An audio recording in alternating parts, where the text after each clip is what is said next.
So our place here is not only to provide technology through the labs. In fact, you're seeing lots of people moving around because we've got a big delivery this week for the high performance computer, but also to support in these intangible ways, such as today. So please feel free to reach out. I encourage you to join our community. I'm very happy to see that on the lineup today, we've got the Habibti community members. That really is why we're doing these activities and why we have been set up. The place has been open since November. Since then, we've been very busy and glad to see a few returning faces as well. So please, I encourage you to be curious about the startups we're seeing today. Everyone's got their own journey. I know that blood, sweat, and tears have gone into this project. So I encourage you all to be generous and ask good questions. Thank you, Nora. I'm just going to pass this on.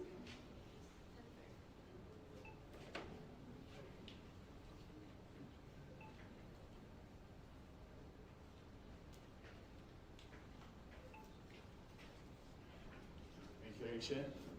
Good afternoon. It's nice being here.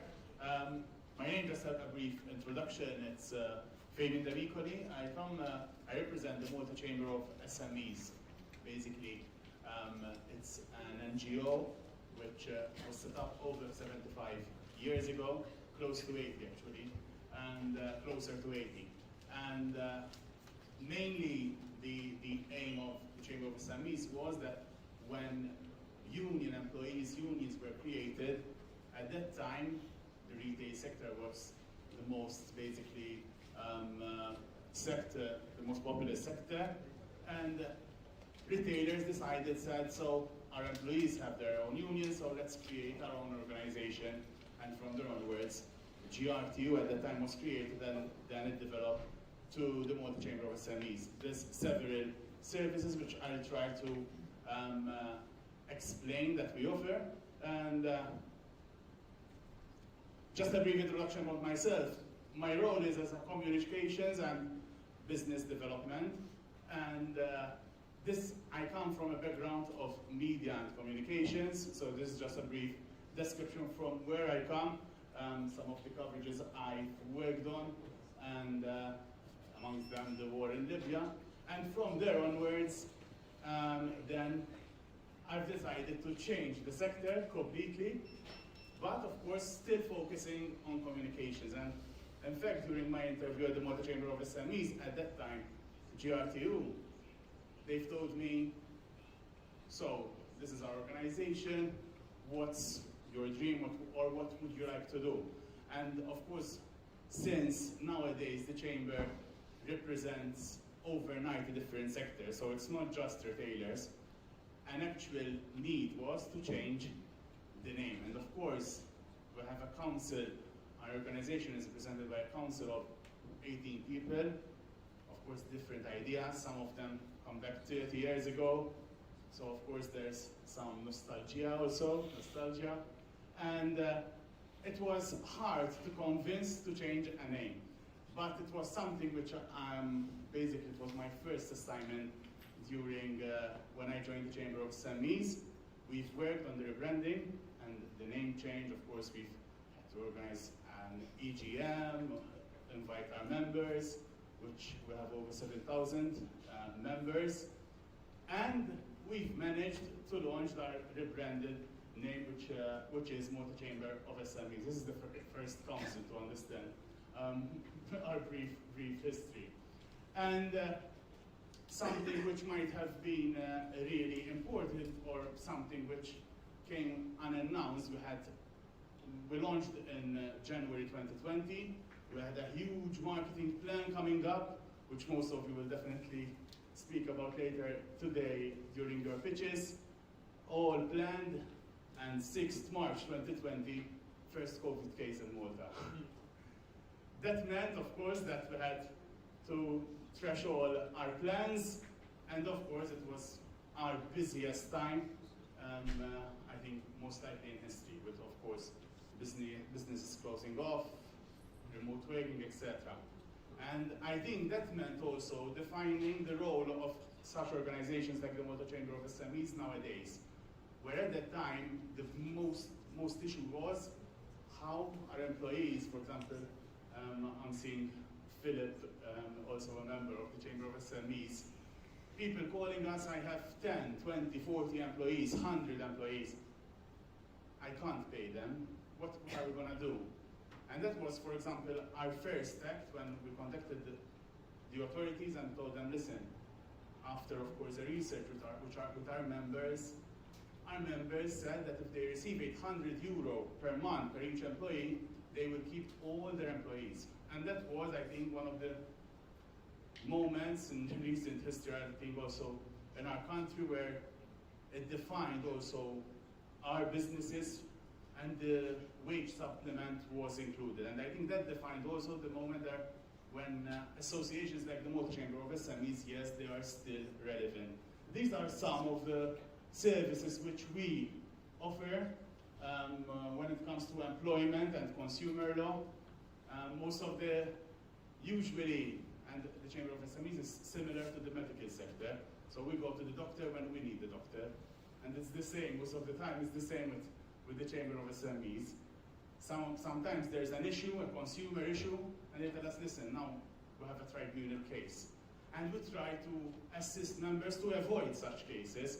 So by organizing master classes, by organizing also one-to-one services, also related to employment when it comes to employment contracts. Also employment was a huge issue. Employment contracts were a huge issue with some flaws during COVID.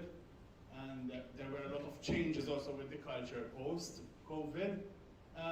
Individual assistance, which I mentioned, and priority access also when it comes to authorities. And of course, we lobby for several different sectors, local issues and legislations, networking events, which I'm seeing quite some familiar faces which you've already attended, some of our networking events. Legal advice, I think this is also a main point which we offer. We have a free legal advice, since we know that even most of you are startups. Of course, legal fees are quite hefty, so what we offer is an initial advice.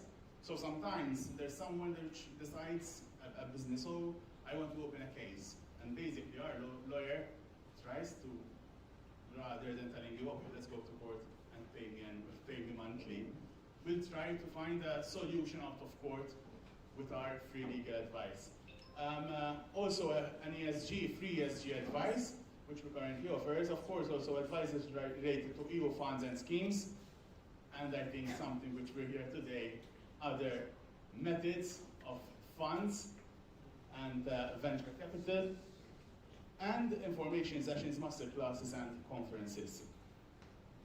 These are some photos which are related to our events which we organize, and also I'm seeing Manna, for example, a finalist during last year's edition of the Malta Business Awards. We are proud organizers of the Malta Business Awards, together with Malta Enterprise, and just also a news for you for this year's edition. In a few days, the next edition, the 4th edition, will be announced. So stay tuned and follow Malta Business Awards Facebook page. Applications will be out by mid-June, and I encourage you, because I've already seen some of your pitches, to apply. And also some other photos related. I think, which is the reason TOKE Porter, which we're here today, I think it's another huge initiative which we've met Nora in the past weeks, and I think we encourage such initiatives for businesses, especially startups.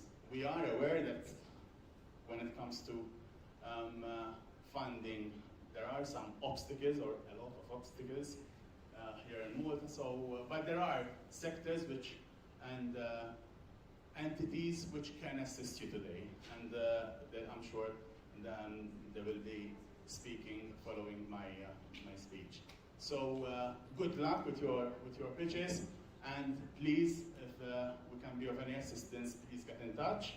And of course, from our end, even as startups, we want also to contribute, and we offer free memberships in collaboration with Malta Enterprise for startups. So please feel free to get in touch. And that's all from my end. Thank you very much.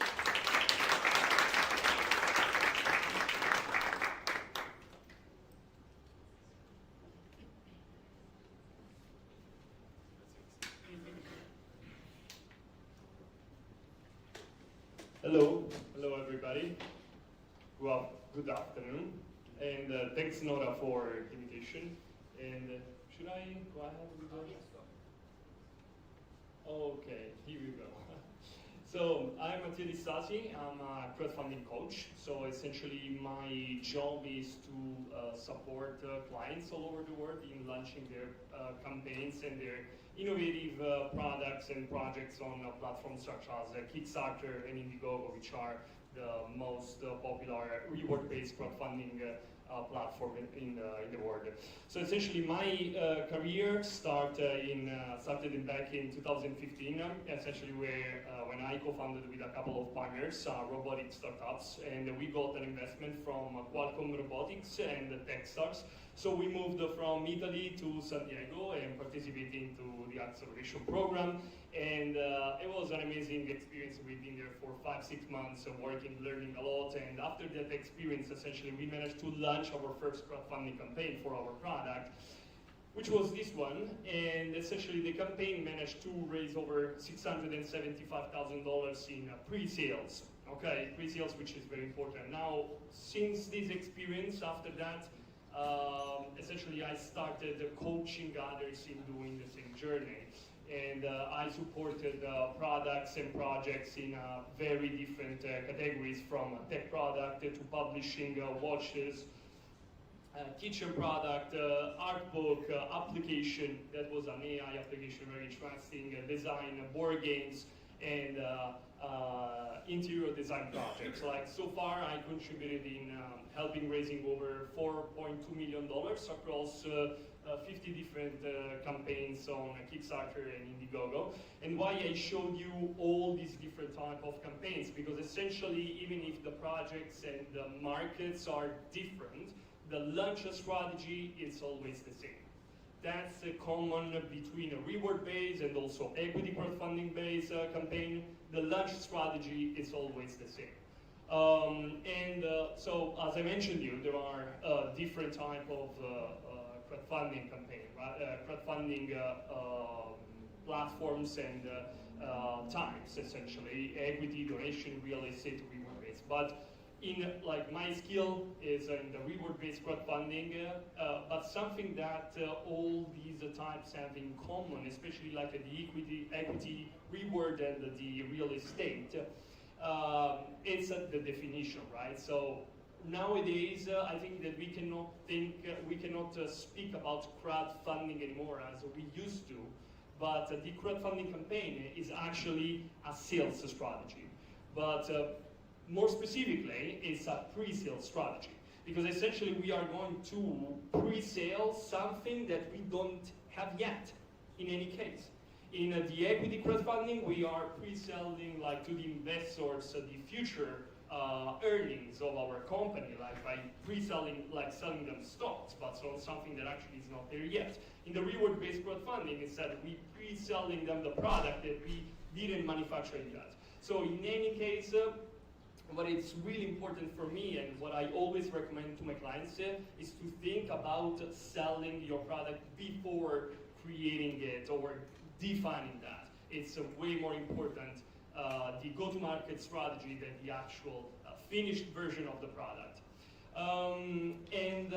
So we are, this for telling you that we are not, with the crowdfunding, we don't begging for the money, but we are selling our product before having that or shared in the market. And this is just an insight on how much money was raised till now. Like on Kickstarter, we are talking about, just on Kickstarter as a platform, we're talking over $8.5 billion raised over there. This is how usually reward-based crowdfunding campaign looks like. As you can see, we are pre-selling the actual product, but I mean, it's common in the equity crowdfunding. Instead, we give the shares. But at the end, as I mentioned you, the launch strategy is the same, because in the end, the campaign page, when we want to launch a successful campaign, the main thing that we need to think of is that the campaign page and all the launch materials are going to be the very last steps we should focus on. But the most important thing is to build a community of potential backers or potential investors ready to support you since the first hours, that are going to generate that buzz that you need in order to convince new people that never heard about you before back in the project as well. How can we do it? We needed to follow a simple step strategy, which is about creating a website, describing what our product is, our company is, and drive traffic over the website, collecting the interest, the contacts of these potential backers, potential investors in any case, and then keep these people warm until the actual launch. Then, once the campaign goes live, we'll be reaching out to these people, saying, hey guys, we are finally live, please go on our page and back our project. At that point, all together, they will visit the page, making the pledges simultaneously, and that is going to generate the buzz that I mentioned you earlier, which is going to be easier to convince new people back in the project as well. Of course, the fourth and extra step is about having a stronger collaborator helping and supporting you on that. And that was it for me. If you want to learn more, that's my website and my Instagram account. And wish the best of luck to all the next speeches. Thank you.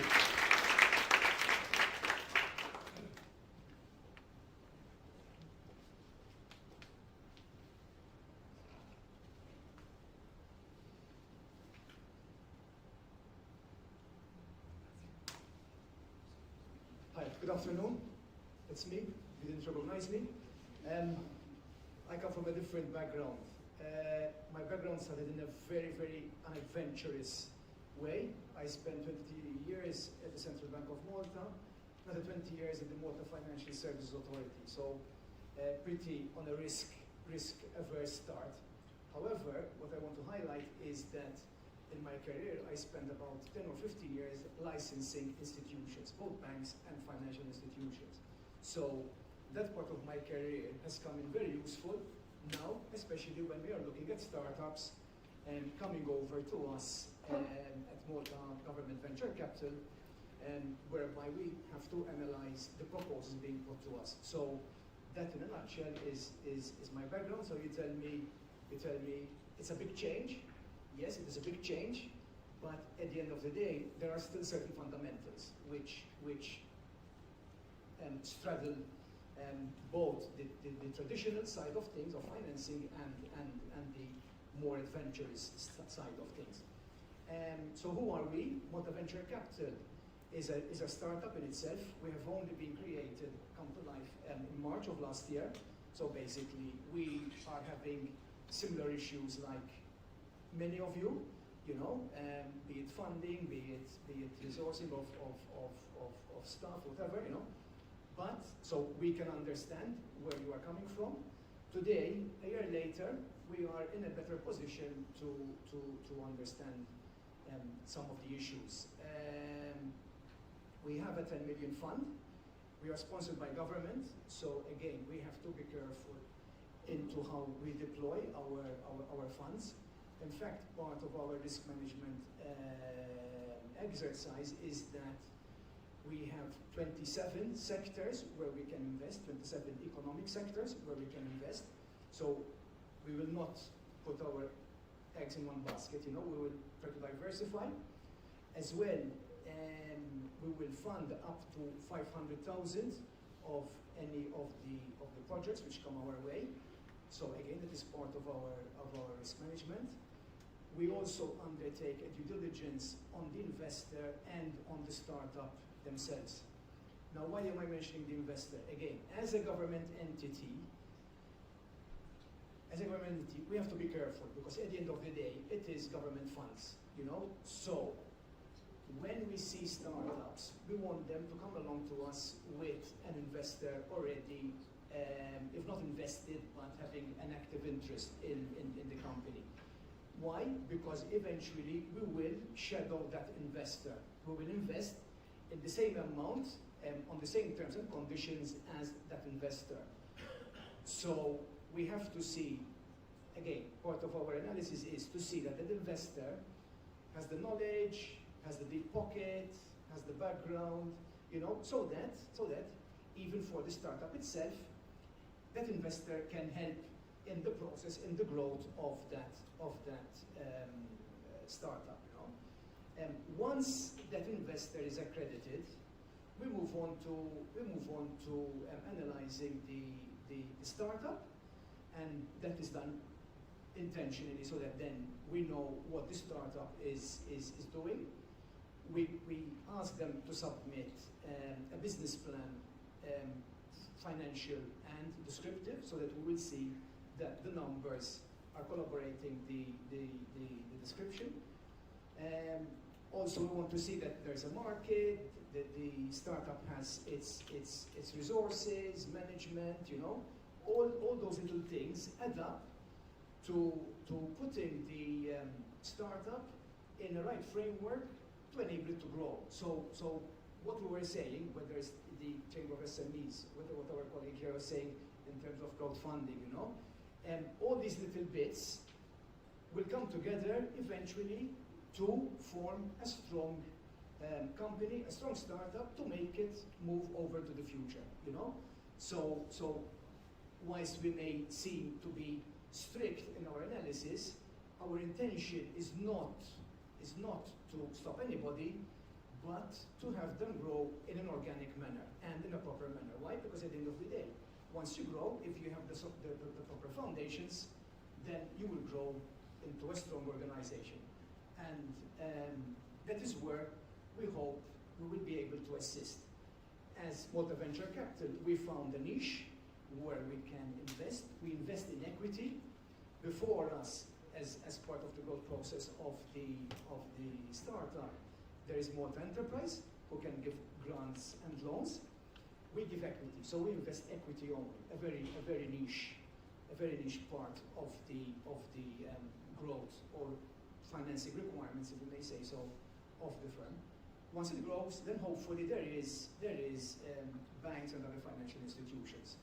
And again, TOKE Portal could be one of those institutions whereby they could provide alternative financing besides what we are doing. And again, Mattias explained well what crowdfunding can do, you know. So it is good that there was that explanation, because I think both together there are alternatives how a startup can function. On that note, I think I will rest my case here. You know, any questions, I can pass on my card eventually, you know, and please feel free to contact us. Thank you.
So we don't have a presentation, but I can run you through what we do. So I come from Melanie, from Malta Enterprise. I had digital innovation for indirect investment into the island. By way of background, I joined Malta Enterprise after having worked in M&A. When I was working in M&A, I had a mandate to acquire companies within mainland Europe and the UK that were in regulated technologies, so we were looking at fintech, insurtech, and medtech essentially. 5 years ago, I joined Malta Enterprise to focus more on the digital side of things and to attract more and more companies in the digital space in Malta. As Malta Enterprise, we are the economic development agency of the country, which means that we try and identify those areas that will be more, let's say, beneficial, that will work mostly well on the island. So as you can imagine, nowadays we are focusing more and more on innovation, on quality investment, so we are no longer looking at numbers. We're no longer excited if someone says it's okay, I want to come over to the island and employ 100 employees. We are more looking after niche sectors that can come over to the island. Hence why our interest in startups, hence why our interest in companies that can bring over new ideas and innovation. Having said that, definitely the most interesting support that we have in place is targeted towards startups. One of which is what we refer to as the Startup Finance Scheme. The Startup Finance Scheme is a repayable advance, but it is only repayable once the company starts registering profits. So before registering any profits, there are no repayments that need to be made to Malta Enterprise. And even at that point, it's only 10% of the profits that one would need to pay back to Malta Enterprise. It is not a blank check that you can use for anything. Of course, there are certain eligible costs which we finance, and definitely our preferred mode of assistance is always to assist against payroll costs. That is because we know that to find talent and to hire talent, it is quite a challenge. That is why we are putting most of our support in supporting wages, essentially. And for wage support, we can also co-finance up to 75%, which is the highest co-financing percentage that we have even under any other scheme. Even also, this particular scheme can go anywhere between €500,000 to 1.5 million for more interesting companies. So we have companies operating in biotech that have managed to secure the 1.5 million. We have companies that are doing, for instance, research on cancer research, cancer vaccine research, and they also have managed to secure the 1.5 million. So the more innovative the company is, the higher our assistance there. Of course, if a company doesn't have, let's say, doesn't want to go into the debt which such a scheme would entail, there are also grants which one can access. One of the most, let's say, simplest of schemes to access is what we refer to as the Business Development Scheme, which essentially is a de minimis. It's a €300,000 grant, which one can utilize again to set up in Malta, to hire employees, to rent the office, and that's essentially get started. What one needs to keep in mind is that none of our schemes are financing 100%, so that is why there always needs to be some sort of private investment. Hence why platforms like TOKE Portal and private investment is very important to match with funding that is coming through government funds, essentially. As Malta Enterprise, we are managing national funds, not European funds, but then there are also other entities that are managing EU funds that you can, let's say, combine together, depending, of course, on which costs you are covering. So that is, let's say, in a nutshell, what is available for startup companies. But of course, in order to take the discussion further with any startup, the ideal thing would be to prepare a project brief, a small business plan, and then we can start the discussions accordingly, because we would need to look at the current financial position of the company and see which measures would best fit that particular company. So if anyone is interested, by all means, feel free to talk to me. Nora also has my details, and we can take it from there. Okay? Thank you very much for your time. Thank you. Thank you very much. presentation, your short keynote is over, but for sure it will be remembered by the participants. I know that here among the startups, most of who are interested in relocating to Malta are all interested in Malta Enterprises grants. So I hope you can stay until, and all speakers, you all can stay until the end, and then have some small chat in the networking part with, so that you would be addressed with the questions that we also receive, and would like to pass it on to you for the startups so that they can take on the opportunities that Malta offers them. And here we are ourselves, TOKE Portal, relocated from Budapest. We chose Malta as our destination, and not only a place to grow global, but also to absolutely to serve the local ecosystem. And therefore, I'm very, very grateful to the partners who have all pitched now and had a keynote. We are very much hopeful that it will be a very fruitful relationship, and the openness is clear, and our readiness to open new avenues of funding is also absolutely visible, and we are all happy that we have you here. And now comes the fun part. Until now we were very serious, but now comes the fun part. First of all, I'd like to speak just for a minute about the house rules, about the pitch and go, why we call it pitch and go. But before I move forward to the rules, I'd like to introduce the jury.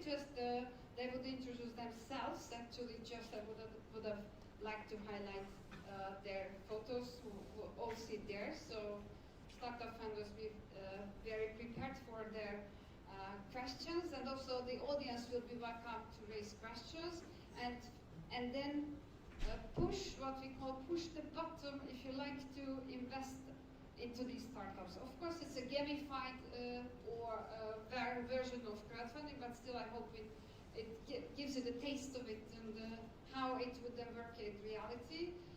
Most of the current pitches that we will have are considering or even launching or have launched already a crowdfunding campaign on our platform. They will introduce that themselves. So if you can forward the slide.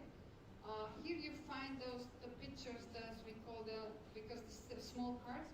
If you click on them on your on the links and on the QR code that is also provided in the handouts, then you will be able to see the invest button with a very, very simple registration. When you just enter your email address, you will be able to indicate interest in investing in the startups for the sake of the game, which is of course a simplification of the real crowdfunding game. Every pitch will collect 100,000 euros.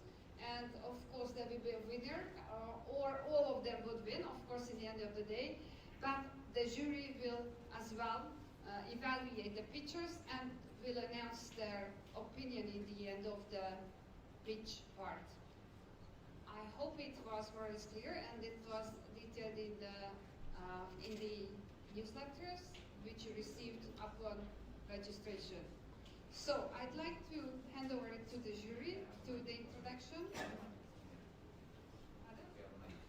Yes, and all of you can pass it on. And then the pictures. Yes, thank you very much. Hey, hi, good afternoon everyone. My name is Kari, Pisani. I'm a qualified lawyer. I've been in financial services for 18 years now. Started out in banking for 11 years, very similar background to Aldo's. Since 2017, I've essentially been doing consultancy and directorships on licensed entities, predominantly asset managers, funds, and financial institutions in the payments industry.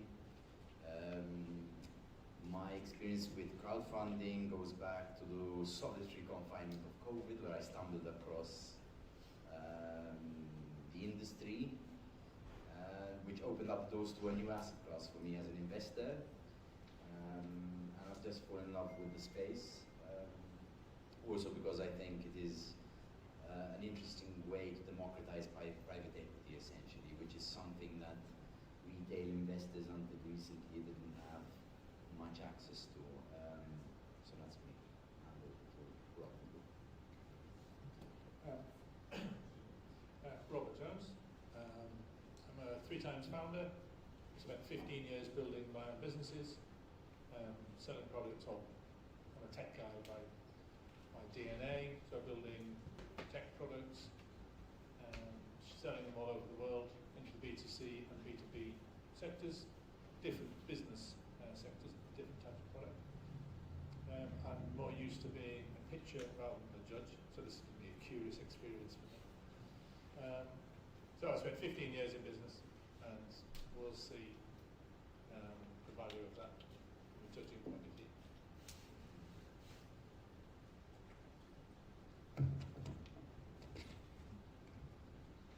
So, hi everyone, my name is Ranier, I'm from Malta Venture Capital. I've been in the financial industry for 8 years now. I've started, like Aldo, on a more risk-averse side. After I did Pitch&Go Malta, then I moved towards the private sector, always focusing on the traditional areas when it comes to investing. A couple of years ago, I've joined Malta Venture Capital, where we've built from scratch the scheme and the framework of how we operate. As was already explained, we focus on co-investing in innovative and technological startups that have a connection to Malta. Crowdfunding, as Kari also said, is essential. Is an essential part of funding because it gives an opportunity also to retail investors to access that segment of the market which is private equity that before obviously they didn't have access to. So myself and as Malta Venture Capital, we believe that crowdfunding can definitely be a huge stepping stone in helping the ecosystem in Malta grow. And now I leave it up to Alex to conclude. Good afternoon, everybody. I am Alessandro Silvestri, and I've been working with startups and innovation ecosystems for more than 20 years in various countries. Now I've been in Malta for 4 years, and I run MaltAccelerate. We are an accelerator focusing on climate and digital technologies. We work both with Maltese and foreign startups, supporting their growth, and we are extremely pleased and excited about our collaboration with the TOKE portal, because we believe that crowdfunding represents a fantastic opportunity for startups to access funding, funding that is alternative to private equity investment, and therefore having chances to grow and develop. So good luck to all the startups pitching today, and looking forward to catch up for one-to-one conversations during the networking later. And thanks to Laura for the invite.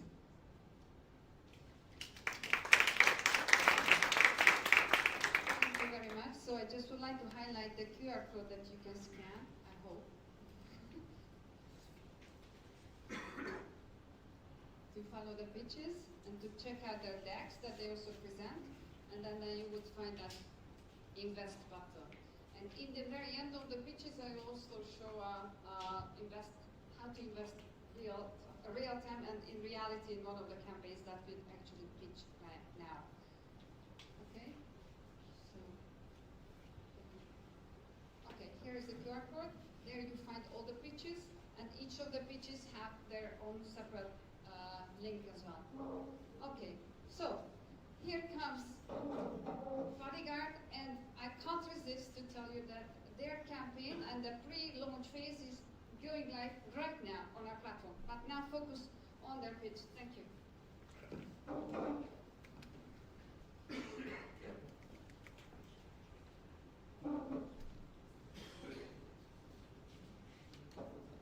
Hello everyone, my name is Costa and I'm the co-founder of pet sitting marketplace aiming to connect pet owners with verified pet sitters.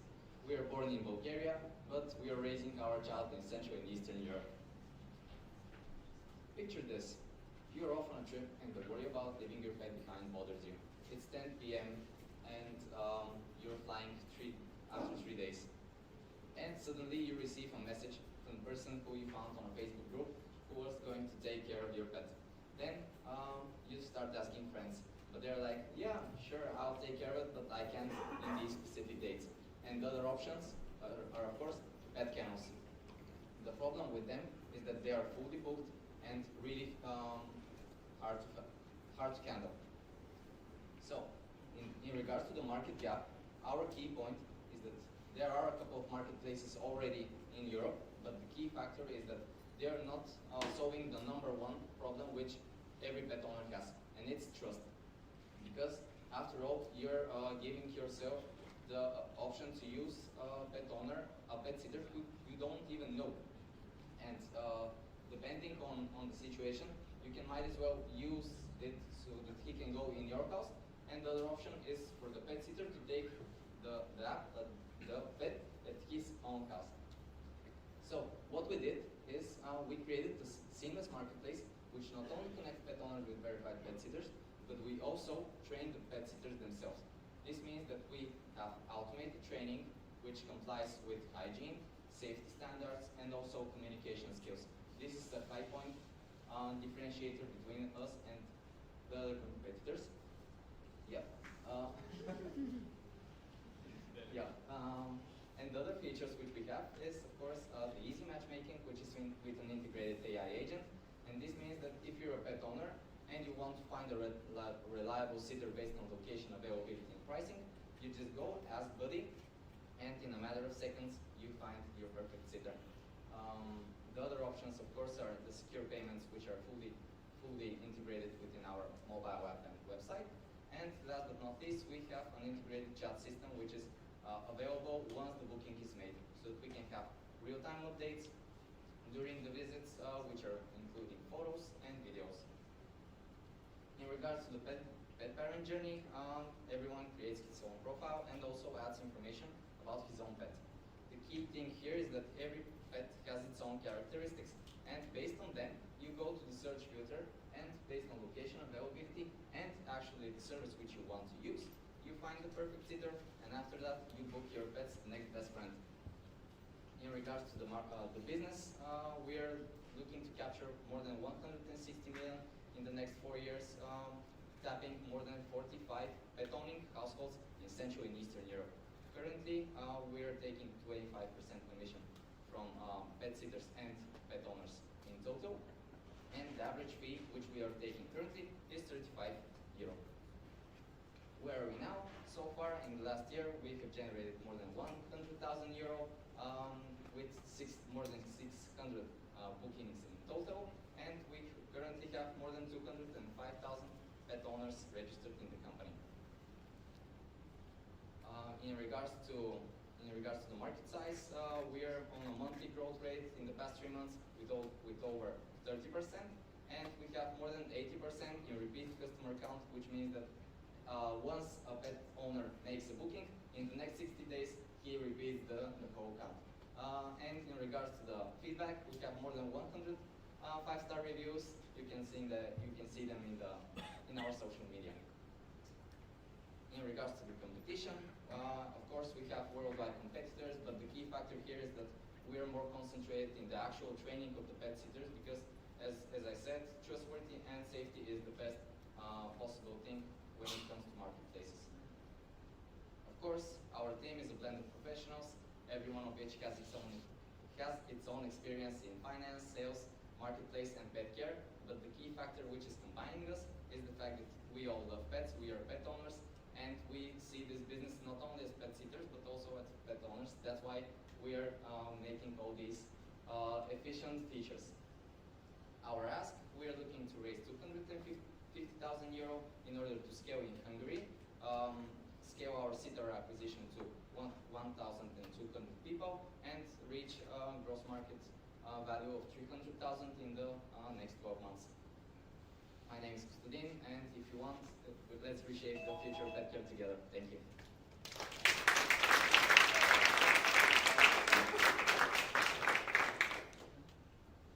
Josh, the floor is yours.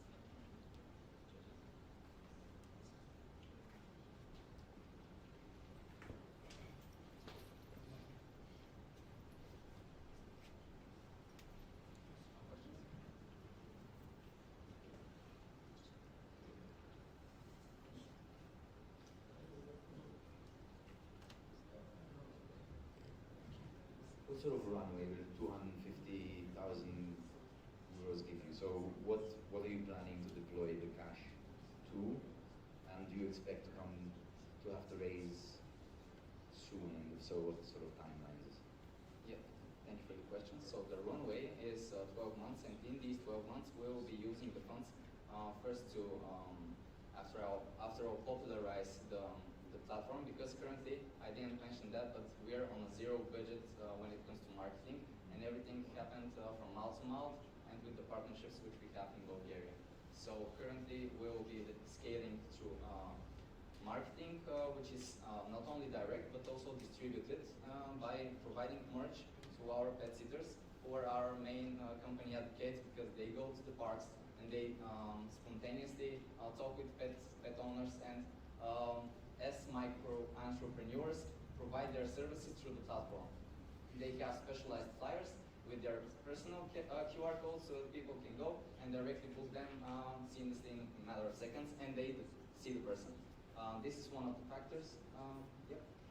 The other thing which we are looking to scale is, of course, the team, because by scaling in Hungary, we have people on the ground in Hungary as well. So marketing team, and of course the features which we want to further scale in regards to software. So the human resources are mostly marketing. Or marketing. Well, the whole thing is that we have automated a lot of things in regards to the training. So the human part is not that big of a problem. Okay, so personally I'm not a pet owner, but the rest of my family are. Guinea pigs, maybe. This service is something which I just see as a need in our own household. But what puzzles me is, are you ambitious enough? There's 250,000 for what you're doing. That is kind of a small amount. But why restricted to Bulgaria and Hungary? Why is the UK not on the list of targets? Why is it not in Malta? What's the barrier to entry? My background is internationalization. I don't see why you're stuck in two countries. Great question. The fact that we're scaling country by country is the fact that we don't want to scale too fast, because then the quality of the pet sitters will drastically drop down. And the key factor between the platform which we are currently doing and the worldwide platforms like Rover.com is the fact that they scale too fast, but they don't receive any like quality assurance from the pet owners. They don't receive good feedback only because they want to scale too fast. They want to have 1 million pet sitters, but they don't provide the trainings. They don't provide anything constructive rather than just scaling the marketplace. And this is the thing which we want to make different, because we prefer to scale a little bit slower, but to do it better. But if your training is automated using AI, why can't you scale that? Well, actually, Bulgaria is quite a small market, but compared to Hungary, Hungary is 3 times better.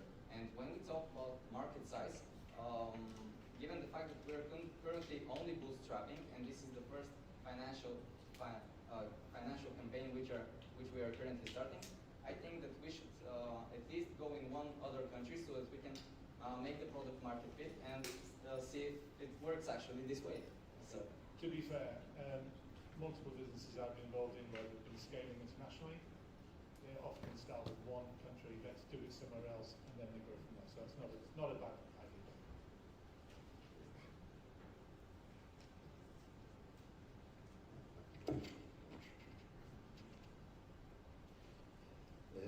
Now, one question and one consideration. the question, how are you planning to keep competitors away, to keep ahead of competition? Because if you go back to the competitors slide, you see there are, I see one of them that there is only insurance coverage, basically. The other one is only 2 crosses compared to your business. So they don't seem, on paper, they don't seem too far from you. So how are you going to protect your position? Great question. Actually, if I may, I can talk a little bit more about the competitors which I selected, because if we take Bedbacker, they're a worldwide company which directly puts its app and website worldwide. They don't do country by country as we do, but they don't have the insurance and healthcare. Their main priority is to be worldwide, and they don't have any additional, let's say, value proposition compared when it comes to pet owners. And Rover is the biggest company when it comes to pet sitting. They're currently in the US and in Western Europe, which means that if we are fast enough, we'll be able to cover Central and Eastern Europe before that, because as a small company, we can make pivoting and make changes more fast than them. And when it comes to trusted house sitters, they have a completely different business model, because they are something like couch surfing. You as a pet owner go to Italy, for example, and you take care of cats and dogs there without giving extra money for the housing. So their point is not going in that direction which we are. So most of the companies are just going worldwide without thinking about the human interaction and what feedback pet owners actually want to give. Now just the consideration. I think you could and should be more ambitious than only going for 250K. You need to. You have some traction. Okay, not scale globally straight away, of course, step by step, but maybe compromise. So, for example, look at the Balkans Peninsula as the next step. So don't go for 250, go for 1 million, for example. I'm coming from Bulgaria, and the market size of the tickets is definitely not 1 million euros. So maybe it's from the perspective of a Balkan entrepreneur. But I understand your feedback. Maybe like, step 1, Balkans. Step 2, Europe, for example. But you could, you need to be more ambitious. Thank you.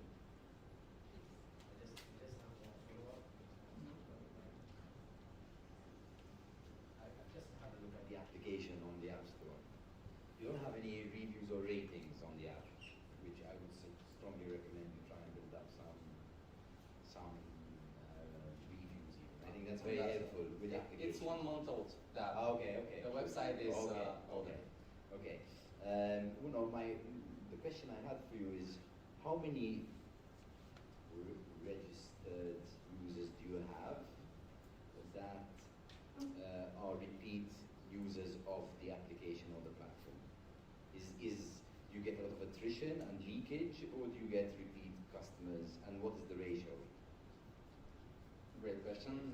These are actually super crucial questions, because I had them in the pitch, but maybe because of nerves I wasn't able to provide that. And maybe I missed them as well because I was distracted. Well, currently we have 2,500 pet owners registered in the platform. From them, we have more than 600 bookings. And the people who already made bookings are repeating, 80% of them are repeating in the next 2 months, which means that they see the value in what we are doing. They don't go outside of the platform, because sitters provide insurance as well, which is up to 15,000 euro for medical coverage and property insurance.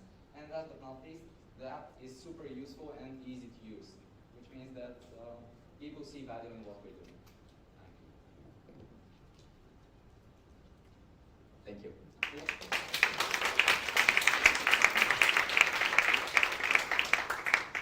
Thank you, bodyguard. So I said the campaign, it goes seriously live on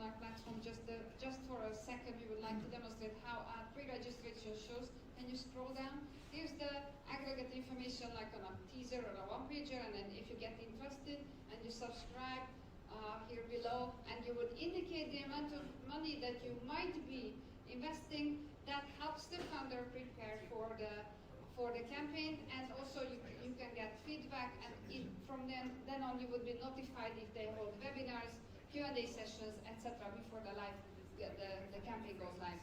So this is all how we start up with all campaigns. There is a soft launch or pre-launch, and then there's a closed or private phase, and then there's the open phase, and I will show you at the closing how it then works. Thank you very much, and the floor is Crash Pads.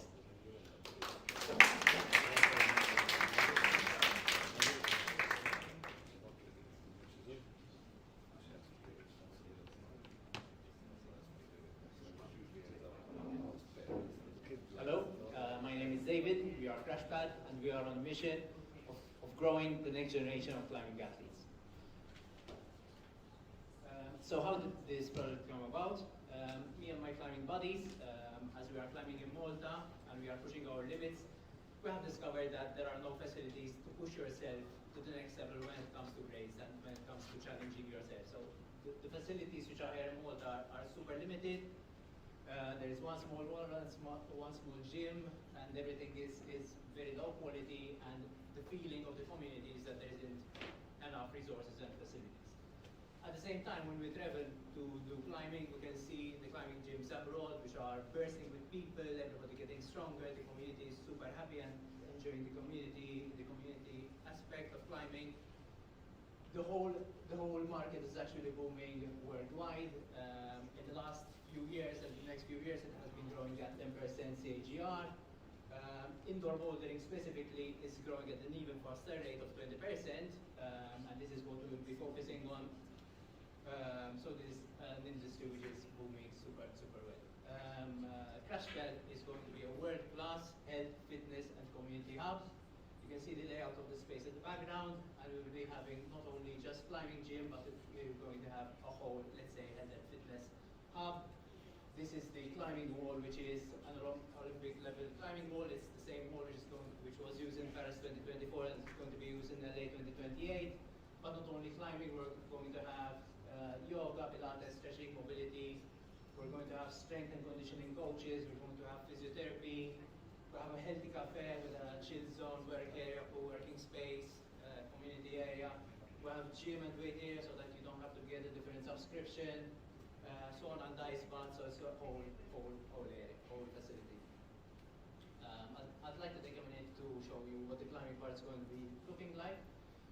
In the meantime, I want to talk a little bit about partnerships.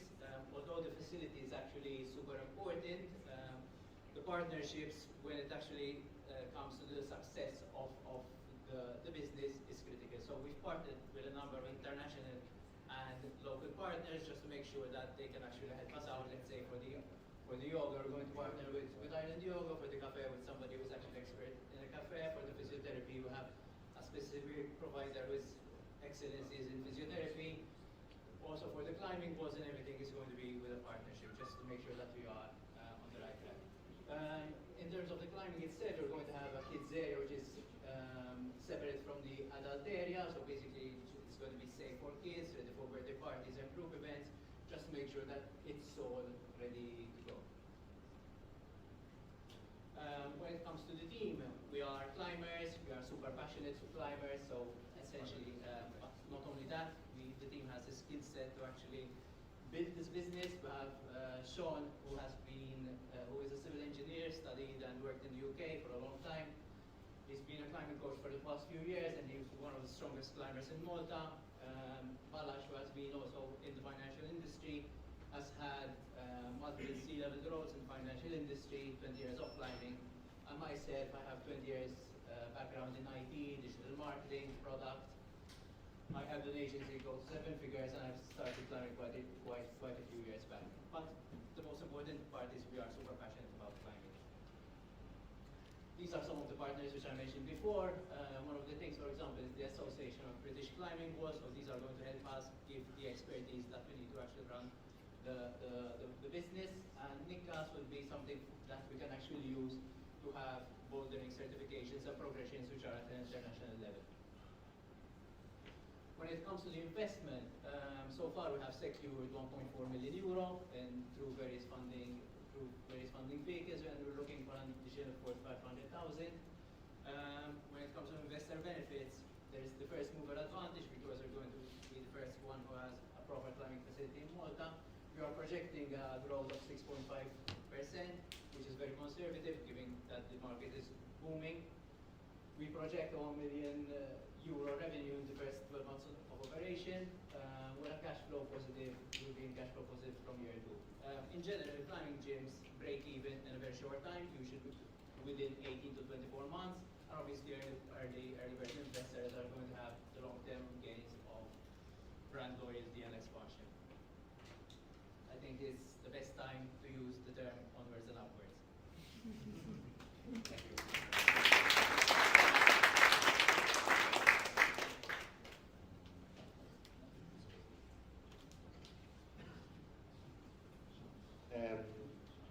So the funding that you generate, the funds will be used, I assume, to build the gym. So it's going to be partially for capex and partially also for the initial few months of running gym. We have some funding which is EU-based, which will come in, won't come right now. It will come in a few months' time. So there is just that term where we need a bit of a bridge loan or bridge funding, let's say. And what about the timeline? I mean, where you're at, when you'll be... So we just got the planning permit in May. We just started construction right now. We plan to open in September. And we're opening, let's say, probably the campaign July, August, something like that. Okay, thank you. You talk about 1 million revenue in year 1. Yes. Based on how many customers? We are looking at having approximately 100 users per day in the climbing gym alone. But then we have various additional sources of revenue. So we have, like we said, there's the cafe, there's the yoga, there's the ice bath and sauna, there's the physiotherapy. All of these are revenue shares. So we're not just outsourcing everything completely. We have a part in the revenue which they generate. So we are actually making it in a way that we actually push their services and they push ours. So let's say with the monthly memberships, you start with the basic climbing gym membership, and then you have an additional, let's say, we can have add-ons with strength conditioning, or with yoga, or with stretching, or with the various different aspects, obviously, of the business. In terms of the actual revenue, besides monthly memberships and day passes, we are going to focus very, very aggressively on the group-based services, so team building, birthday parties, students, especially tourists and something like that. We are already building partnerships with people locally just to make sure that the moment we go, that we open, we start bringing people not only in the evening where let's say it's the single people who come to the business in the afternoon, but at the off-peak hours we want to fill the space with, let's say, these corporate events and these team building events which get good numbers super quickly. And once you've got the first one up and running, then what? Well, hopefully we have more, let's say, branches first in Malta, then, I don't know, who knows, hopefully abroad. Obviously, abroad the industry is already super competitive. There are 20,000 gyms worldwide, which is why we see this as a huge opportunity for Malta, because there is literally no gyms. But yes, we also have a phase 2 plan, so we're going to actually starting with indoor bouldering, which is say 4.5 meters high. But the idea is to actually, we have the facility already which supports the next phase. So we want to actually have higher walls of at least 15 meters so that we can actually not just have indoor bouldering, but also indoor sports climbing, which is essentially just slightly different from indoor bouldering, but also a niche in itself, which caters also for older people, older, as in my agent older. It's good to know that it's also available for older people who can get there fast. Just one question, where is it going to be? What municipality? So it's going to be in the central business district. It's a few hundred meters down from here. If you're familiar with the area, it's close to the HSBC main office. Now, this is a serious technical question. How about parking?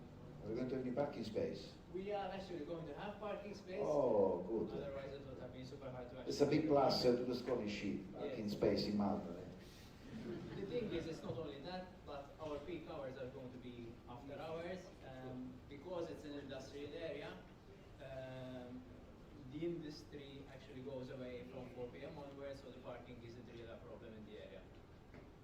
Just a quick question with regard to kids. You said it caters to kids, right? Yes, it caters for kids. And you're going to be able to allow parents to drop kids off and spend time there being unsupervised by the parents themselves? Well, they can do both, so they can actually, stay there with the Yes, kids. no, because there's added value that I'm asking, because for me there's added value to be able to drop the kids off.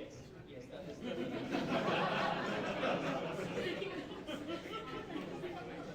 yes, there is definitely going to be that. But seriously, there's going to be coaches, supervisors, professionals who actually stay with the kids. We actually plan to have things like summer kids camps, all of this stuff, so that you actually drop off your kids, come for them 3-4 hours later, and obviously the kids are tired, and you can actually have your fun. You can actually stay at the cafe and enjoy yourself at the cafe. I think that's very interesting.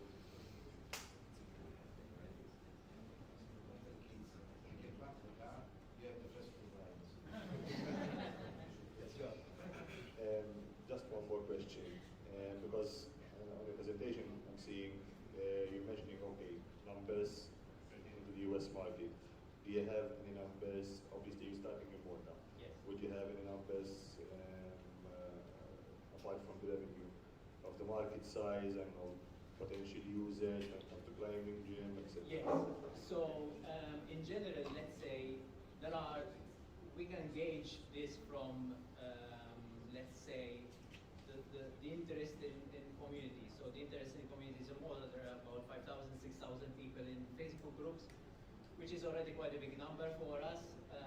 But in general, the whole population is about 350,000, the people we can actually target. Out of those, there are about 20,000 people who are youth, then there's about 150,000 people who are 16 to 18-year-olds, and then we have the older generations, which let's say up to 40 years old, which are about 300,000 people. Obviously, we are not going to get all of those, but we can definitely make the numbers work. The thing is with climbing is that it is a very community-based sport. So there is this virality effect that once people start coming, the word spreads around quickly, and people repeat it. So the word of mouth. The thing is, the sport hasn't grown because there hasn't been the facilities. Literally, in every country we go, right. There's a lot of people in the space. Thank you very much.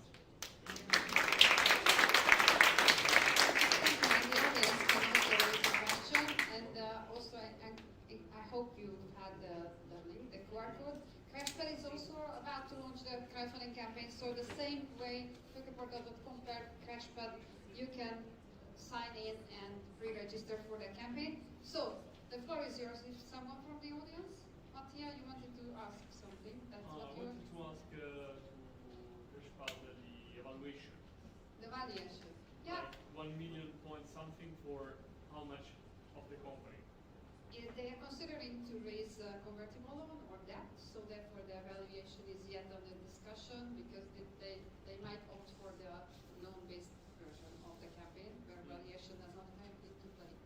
Therefore, it wasn't highlighted yet. Okay. All right. So Bodyguard has started to receive investments already, so I encourage everyone to push the button. And then now the floor is Simon's.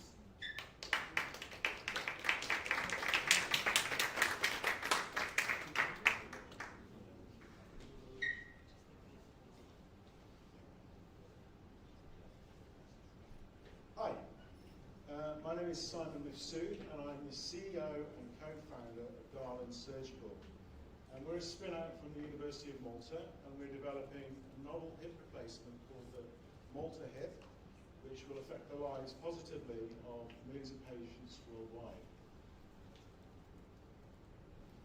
So hip replacement is a solution for hip arthritis. And hip arthritis is a global problem affecting 40 million people globally.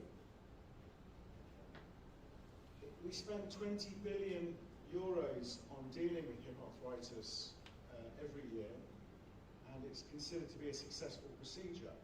However, 10% of those implants will dislocate within the first 12 months, just through normal activities of daily living. And 58% of those implants will fail over the course of 25 years.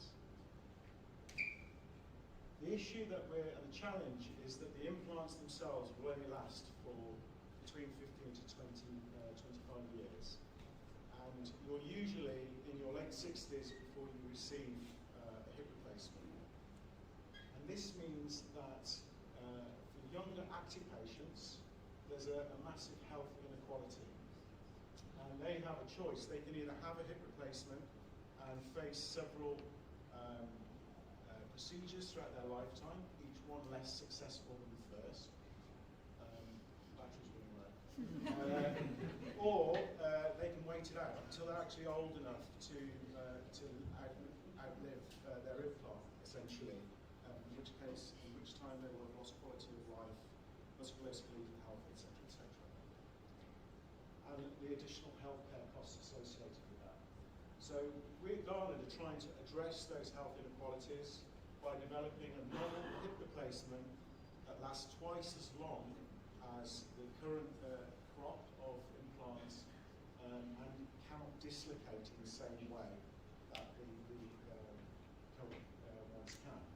The inventors actually took their inspiration from the ankle joint, which suffers far less from arthritis than the hip. And that's because of its cylindrical nature. It spreads the load more effectively and reduces wear. And the inventors were able to take everything that was efficient and create a joint replacement suitable for the hip that gives a wide range of stability and a wide range of motion, allowing the users to be able to pursue their normal ranges of activity. So now we're able to offer a lifetime hip replacement for patients when they need it, not when they're old enough to outlive it, giving confidence in their mobility and stability. So if they want to go climbing, high flexion, they can. If they want to just get out of bed without the risk of dislocating their hip, they can. Our team's really experienced. We've got over 80 years in this industry. I myself have 35 years, and I have started, scaled, and exited a successful orthopedic business to the US global. The rest of the team have all the relevant experience, all the energy and skill set to be able to take this project through from proof of concept through to commercialization and exit. We've achieved $1.5 million in funding so far, and we've been able to use that money to advance the technology from proof of concept to verification and validation prototypes with human cadaveric implantations here in Malta last year and in the UK early this year. And we've made all the key relationships with the large orthopedic manufacturers to enable us to produce and scale as necessary.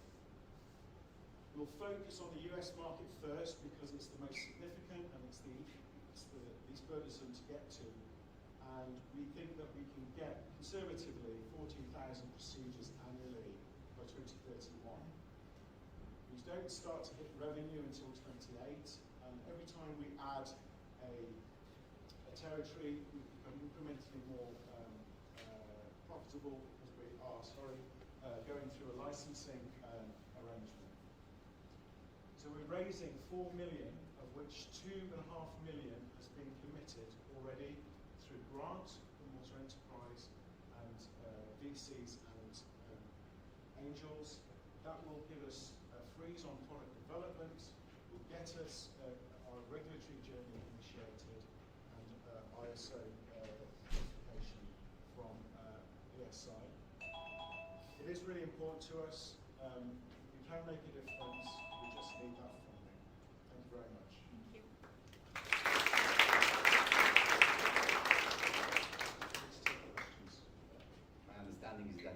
still in a proof of concept stage? Not quite proof of concept. So we are in the product development. We've done the very early verification, validation, confidence testing internally. We have a range of sizes now. Sorry, that's a bit too close. So what we need to do now is complete the product design, complete the instrumentation to put the hips in. We've got rudimentary stuff, but now we just have to hire some staff to be able to do that. We've set ourselves a really aggressive timeline to do it, which we can achieve with the right funding and the right staff. Okay. I had a follow-up. I know we have very limited time.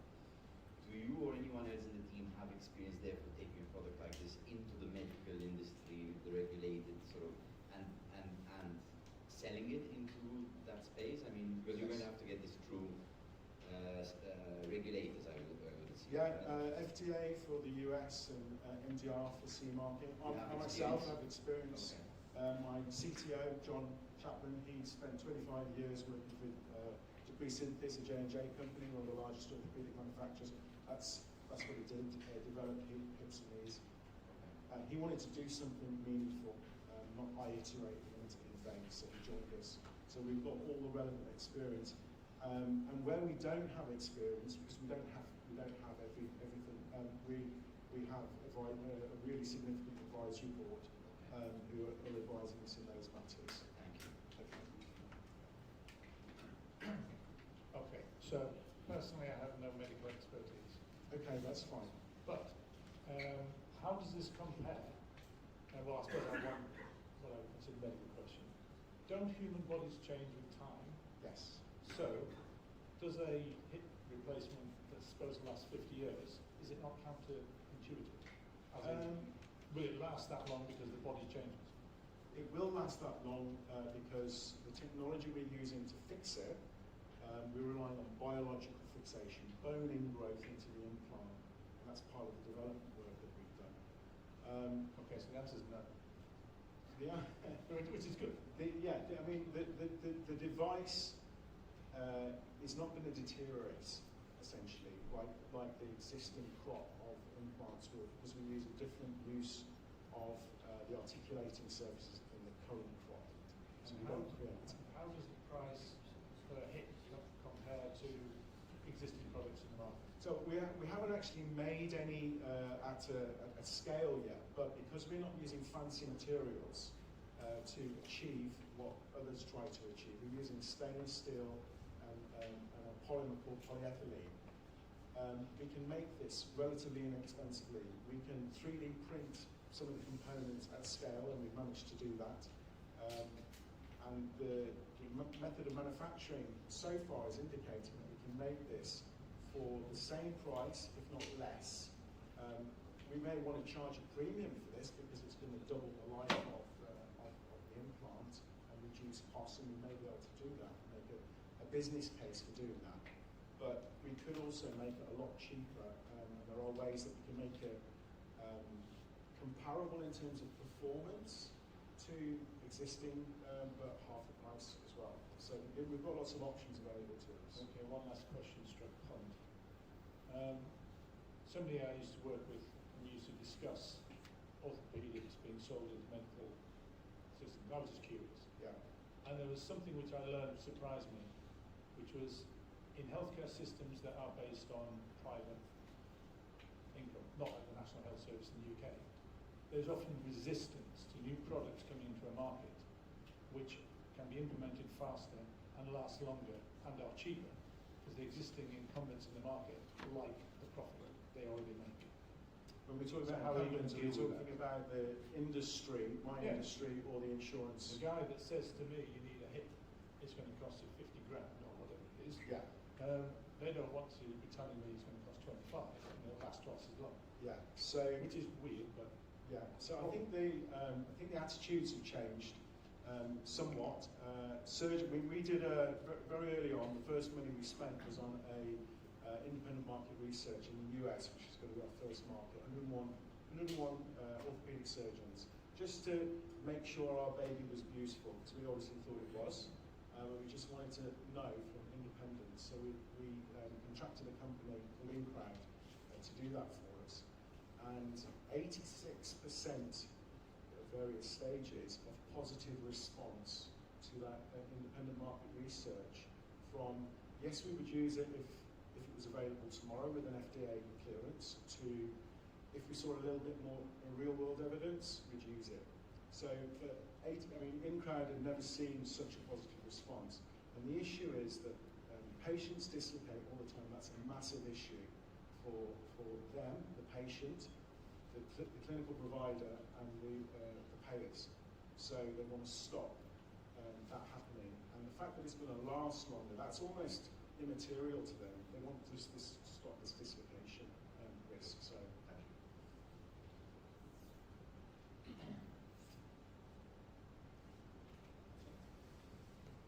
Sorry, guys. Alessandro, one last question. Very, very quick one, Nora, sorry. What makes you different? Materials or design, or both? Engineering. Engineering. It's the engineering solution. Okay. Which includes materials and design, basically. It does, but we're using a different articulation. So we're using cylinders gliding in a linear action as opposed to a spherical bearing. Okay. No, I see Nora is giving me nasty looks. Literally, if you just 10 seconds, please. Sure. Now, say, let's assume that tomorrow you find the investment, yeah? Yes. When do you think you would be ready for clinical trials? So we would be ready for clinical trials 2027 if we were required to do those in the US, because there would be limited clinical trials. We know we will have to do them for the MDR for the CE marking.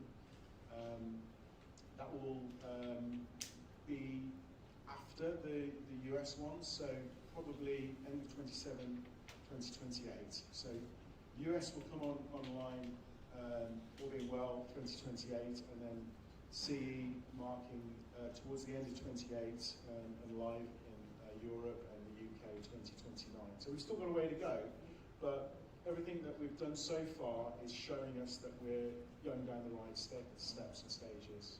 Thank you. Thank you very much. Thanks, everyone. Make sure to scan this code and then give your vote in the form of an investment to Simon and his team. And now the floor is Manayeviz.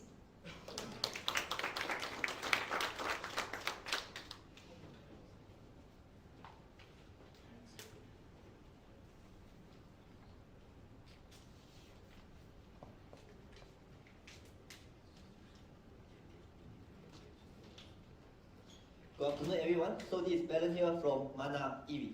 So today we are here electrifying the last mile delivery in Malta together. So Mana EV, we are here to establish global leadership in smart electric mobility and battery swapping solution from Malta and beyond. So let me introduce our team. So Jerry, Hank, and Chris Ching, they are a dynamic couple who have co-founded 2 health tech startups and successfully exited one, and another health tech startup right now is at value more than $30 million. And me, being co-founder and COO here, who has experience in managing more than 150 fleets. So, since after COVID, we can see that there are so many gig workers around the world, and especially in delivery markets. And right now, today, there are more than 4.4 million delivery riders. They are all using petrol-powered engine. And every year, 26 billion has to spend to maintain these bikes for delivery purpose. And in Malta, government has to spend 400 million every year for traffic congestion, air pollution, and accidents. And this goes the same to the other countries. And yet in Malta, the EV adoption rate is still very low. Why?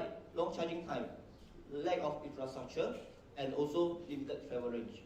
So with this Mana EV introduced EV fleet management solutions, this solution can bring 0 carbon emission, reducing 60% operation cost, and waiting time will be just 10 seconds. And we have the full stack solution, smart electric motorcycle, smart swappable battery, IoT battery swapping hub, and AI smart analytics to keep track with all the vehicles, and at the same time we capture the data about carbon emission. And about the total addressable market for last mile delivery in EU, 4 countries, 4.05 billion by 2028. And our obtainable market will be 83 million. It's just less than 2% of total addressable market. That means we have a big room for growth. So how are we going to achieve this? Business model, 2 ways. First, delivery and also leasing. For delivery, we are only targeting small and medium businesses in Malta, and every delivery order on average price €7. And we started the partnership with Oat Food. We started the partnership with Oat to electrify their food and grocery deliveries since last year's December. And 40% will be our company revenue from the total revenue. And for the leasing, we are targeting B2B and B2C markets. And the leasing fee is just 300 per month. For the traction, since last year, February, we started our delivery service. That time, we had only 1 client, but since day 1, we have already started making revenue. And in June, we have already acquired 250 plus clients, and we have more than 2,000 delivery orders since afterwards. And in September, we raised 100,000. That was our first raise since the beginning. And in December, we started the partnership with Boat, and within 10 months, we have already made 80,000 total revenue. And in February itself, 1 month, we generated 33,000, and it is actually 42% of annual revenue last year. And in May, last week, we actually closed our pre-seed round after raising 400,000. So these are our shareholders and also advisors, Dr. Mark, Maltese lawyer by profession, and Winner, Singaporean lady who used to work in both as Global Operation Director.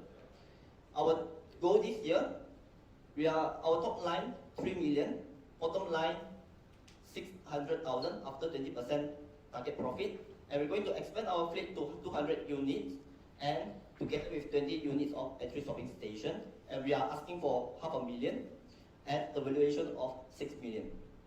And we're going to launch battery swapping fleet by using the same solution and to integrate solar energy.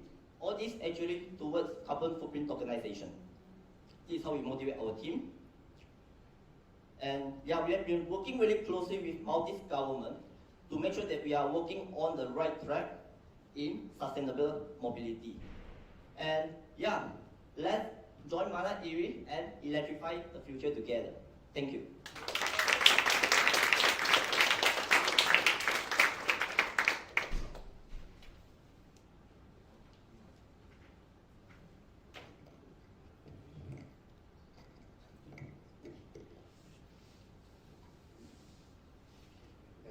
So, a couple of questions. First of all, the round that you just closed and the funding that you're looking to raise, what exactly will they be focused on? Increasing the fleet, increasing the battery, swapping pods, and what exactly? Yes. So we're going to expand to the other market as well. So this one is actually just for Malta market. And we know that Malta is definitely after a few years, it will be a saturated market. And we're going to scale up, right? So part of the investment will be used for the other country, yeah, for expansion. Okay. That was going to be my second question. What's the timeline that you're looking at expanding in other countries? Good question. Right now, we have already started in another country, yeah. So why we chose to continue expanding in Malta is that a few months back, our plan is actually to go to Cyprus. And then we found that the market is not really feasible. So we stopped all the research, and then we chose to focus Malta market at the moment.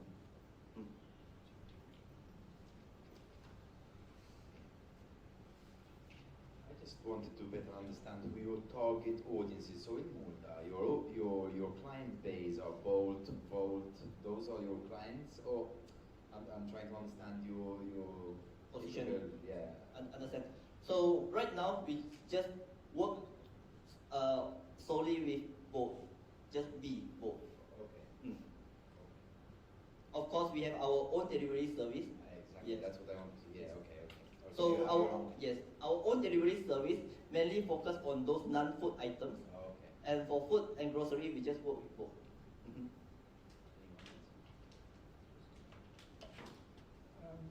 So one of your founders is an ex-Bolt employee? No, none of us, but only our shareholder, the Singaporean lady. So shareholder. Yes. And you have a strong relationship with Bolt here? Yes. Who happen to also be a huge global name in delivery. So are you expecting to be bought by them, or are you concerned that they're simply going to say thank you very much for establishing a blueprint and then rolling it out themselves because they can?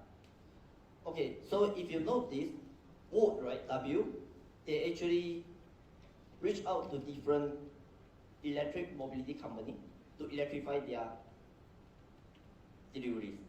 So I think Bolt also doing the same thing, and I mean we were selected by Bolt in Malta to be their official partner. Of course, we also get the chance to go to the other countries to do the same thing as well. Yeah, as you know that Bolt is actually a unicorn based in Estonia, and they have already penetrated in a lot of countries. Yes. So we want to do the same thing to make sure that all the deliveries are being electrified. Just one very. What do you see as the risks to execution of your plan? As you know, in mobility, it is just operation intensive. Yeah, and also capital intensive. So we not just need the money, but also need the manpower, the right people to do the right things. Otherwise, it will just drag the whole progress, and in the end, we'll just dissatisfy the investor as well.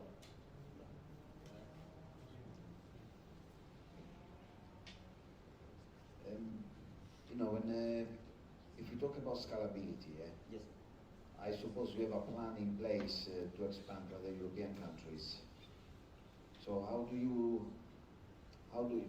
what is your plan in terms of expanding to other countries? Because from your presentation, okay, I'm already familiar with your startup, we already know each other. yes. But how fast could you scale in an ideal scenario? In coming few months, we'll be in another country soon. Because you need to look at the equipment, the swapping batteries, so it's quite a large undertaking, isn't it? Yes, correct. As long as the market is ready, it's mature in terms of delivery, right? And then we can just go in and to implement our electric mobility together with these battery swapping solutions. Yeah. Thank you. Yeah. Thank you.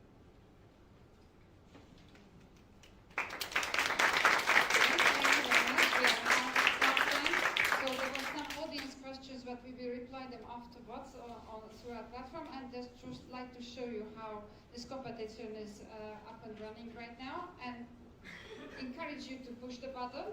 Okay, you have also the scan codes here on the program, on the back of the program.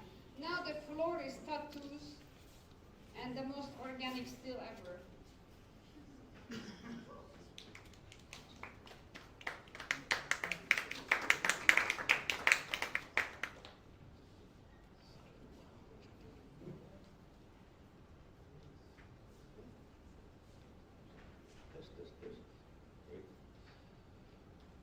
Okay, hi everybody. I'm Tatulu from Organic Steel, founder of it. We're not just replacing steel, we're redesigning with industrial materials what they can be. They can be lighter, they can be smarter, they can be planet healing, and we're welcoming you all to the carbon negative revolution.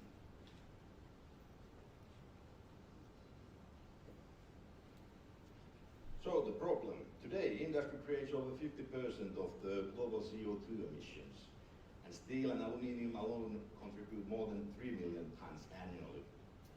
Where still demand is rising, going to double by 2050. The UN Chief Climate Department says we have just 2 years' time to act really, to radically shift how we make stuff. But supply of verified sustainable materials simply isn't keeping up. Vision. So what is if materials fought climate change? Imagine a world where every factory, every wall, every package removes carbon from the atmosphere. That's the future that we're building. Our material, we've created ultra-strong carbon-negative panels. You can check there. From hemp and industrial waste, 15 times stronger than steel. 205 kilos of CO2 emissions per panel are taken into the panel. It's 30% cheaper and lighter than steel. And actually, well, it's marketing. Fully customizable and recyclable. Perfect walls, packaging, prefab systems, and even electronics that we have done successful tests with, biodegradable electronics. We've already delivered real-life results. Pilots are alive in Malta, Thailand, Estonia, and Finland, and soon in Latvia. We produced wall panels, windows, cake boxes, all tested in local markets. Key partners include Caltech from Tallinn, University of Malta, and Nexus Dynamics. What makes us scalable is our stack. We got an AI optimizer that designs new formulas and verifies strength via simulations.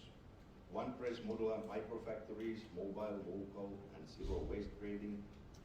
Patented composite formulas with embedded IP value. 4 patents now, 3 that we have identified and will file soon. This is decentralized smart manufacturing. Against traditional markets and materials, we win with every metric. We're CO2 negative with the whole life cycle, and we can recycle our own product. We have AI optimization, 15 times stronger than steel. We're modular, and we can do local production. And we'll be CE and ISO ready this year. No one combines AI and carbon negativity and modularity like we do. We're more than material. We're a platform for decarbonizing industry. We're replacing metals, delivering circularity, and reducing emissions across sectors. Even sustainable aviation fuel comes as a byproduct, or vodka. This is a systemic impact. Market size. Total market is a moderate 10 trillion euros market. The market that we would serve is 460 billion. We added the semiconductor industry there also, slight change, upgrade. Within 5 years, we can obtain about 15 to 18 billion euros market, and growing fast even beyond that. So we're making money through panel sales, 1,200 to 6,000 euros per panel, depending on the customer. We got AI SaaS licensing, certification and CE services, factory leasing, verified carbon credit monetization, multiple streams, high margins, global demand. Our year 5 target is 100 million euros in revenue. We break even by year 3, scaling with public-private leverage. This year we're getting the CE certifications and the Malta factory started. Next year we're expanding to 5 continents, and 2 years from now we're planning to have 30 factories up and running. With the 4th year we should have already unicorn valuation. I've spent 20 years preaching sustainability, design and tech. Our CTO is mechanical R&D. We're supported by experts in AI, SAF, the sustainable aviation fuel, scale-up finance and manufacturing. We've already built with 39 subcontractors, a lot of stuff, and with 3 universities in the EU. So we're asking 2 million now. 1 is already guaranteed, actually 1.5, and the 1 million we're searching to grow with the crowdfunding. With that, we will take government-backed loans, totaling our budget to 10 million euros, with what we can grow easily the next 2 years. Thank you.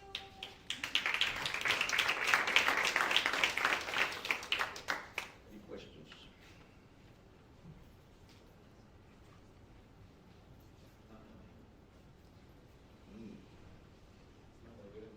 I'm familiar with the solution already. We paid several companies for your development. So I prefer to leave my 1 minute maybe to someone from the audience. Any questions from the audience?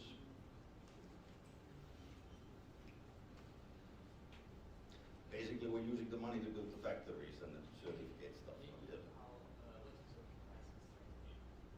We're aiming that we would be a bit cheaper than steel.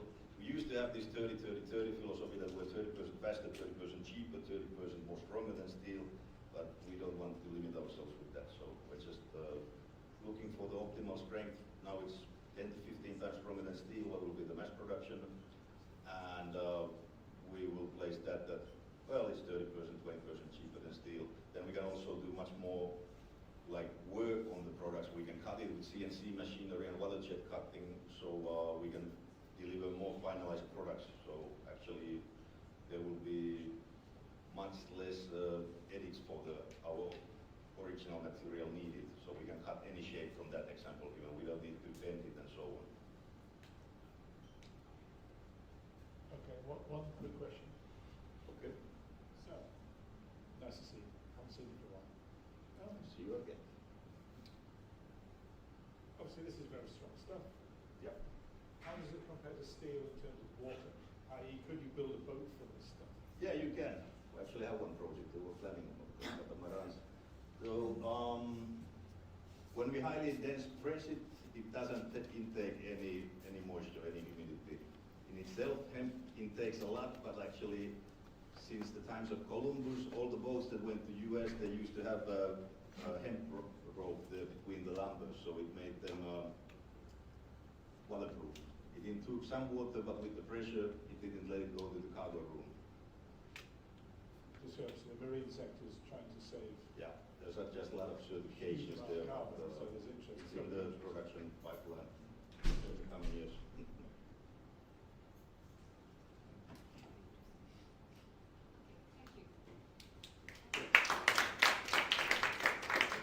So, thank you very much. And now, Raman, the floor is yours.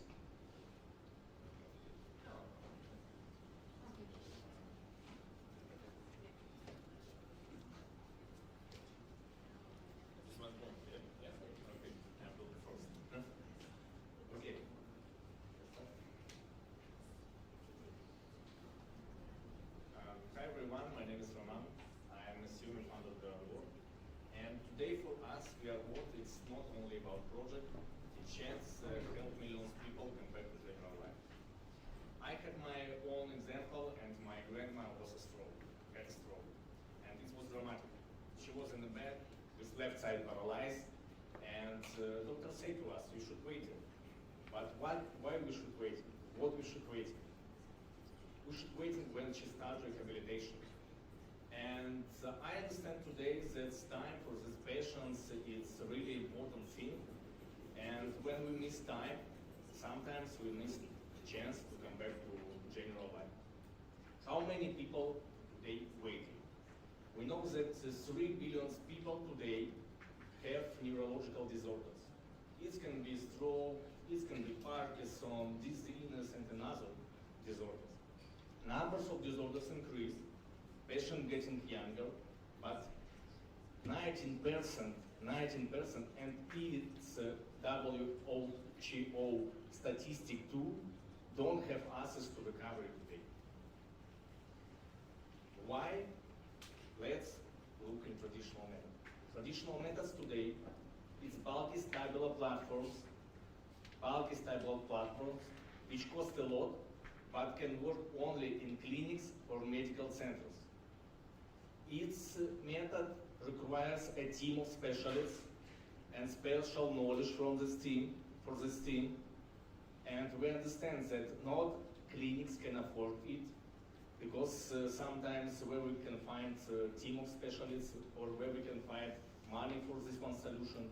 But main thing, each solution can work only with standing patients, and it's problem. What about people, what about patients in the bed? What about patients in the wheelchairs? I think we improved traditional method and made recovery more accessible. We made software which compatible with all VR headsets and easy for using. How it's work today? Our patients only wear headset and start diagnostic. Its diagnostic take only 10 seconds. We start our exercise entitled by torso. It can be in wheelchair, it can be in a bed, moving special avatar in our VR environment. And our solution collect special data and send it to our doctors.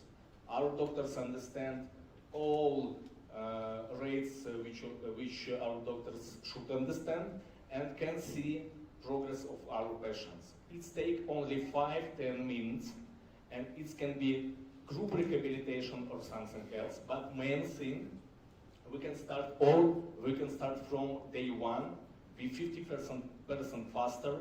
We can use at home and clinic, and we give new opportunities for doctors. It can be group rehabilitation, it can be automation monitoring, and we not require a team of specialists today. Our financial models, it's pay-per-use. Why? Because we understand that it's a difficult market and we should open this market. And it's great, I think for open this market. When you not use our solution, you now pay to us. And today we focus on B2B, but we know how to scale this solution to B2C. And we have go-to-market strategy, and Europe go-to-market strategy, and it's patent registration. We start our patent registration in Europe. It's medical certification, and we have some partners for certification today in Europe. And it's nice pilot project feedback in 4 states. I not tell about it, but we native from Belarus, and we have 5 years experience in Belarus. More than 1,000 patients for Belarus, 6 act of implementation in medical activities, 1 patent, and 1 protocol approved ministry by Health Republic of Belarus. After protest, because we have today, sorry for it, but we have today dictator regime. We should leave our country, and today we focus in Europe and live in Europe. And only 3 months we activity work with this one solution, but today we have 3, I think, strong partners for us. It's Bartelli Medical Group from Albania, it's Cubo Innovation Hub from Texas, and now we are part of accelerator program of this one, Cubo Innovation Hub. And we are special winners in Wolf Summit, and we win Startup Terrace program. It's a government program from Taiwan, and today we can work with medical government system in Taiwan. Our team is a strong team with experience from business, from science, from development, from certification, and from medicine. We all have from 10 to 20 years experience. And project self-founded today, but we raised 600,000 euros for our 3 main goals. After 3 years, we can plan work with 1.25 million patients and make revenue 7.5 million. Thank you so much.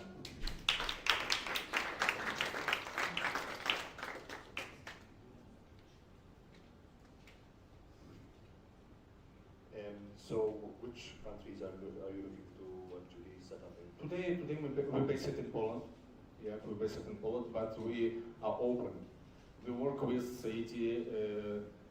ET Health, a lot of work with ET Health, yeah, and we have a lot of meetings from ET Health. And today, for example, thank you so much for this one words from one of the jury sides. We work with Great Britain, and have some contacts with Great Britain.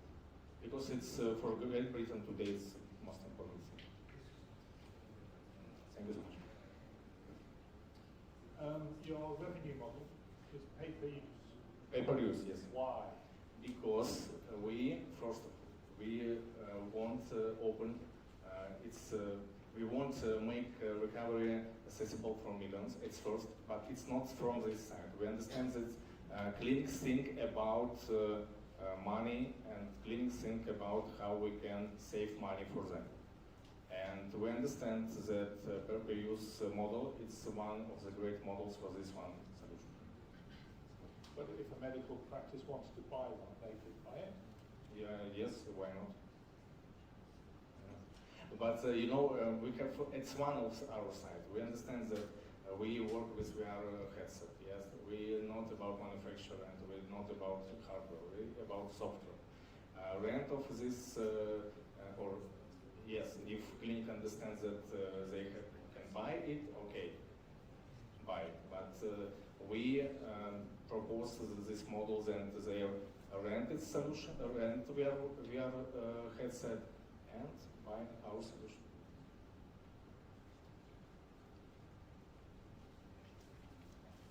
Okay.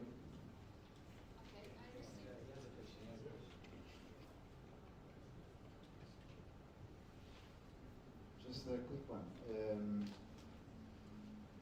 Well, one question or consideration. The consideration is that you might need really to rebuild a business model, because you mentioned why only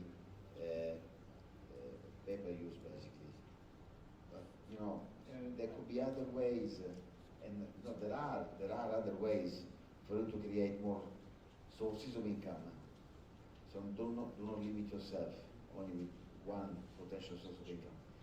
And actually, the fact that you are a software company, it gives you even more chances to create income, basically.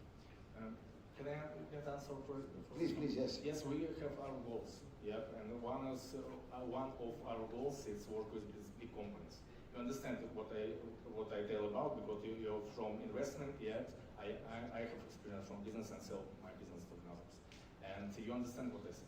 I think about Siemens. I think about another companies, and I think how I can show for them how I work in the market. Pay-per-use open for me, it's market.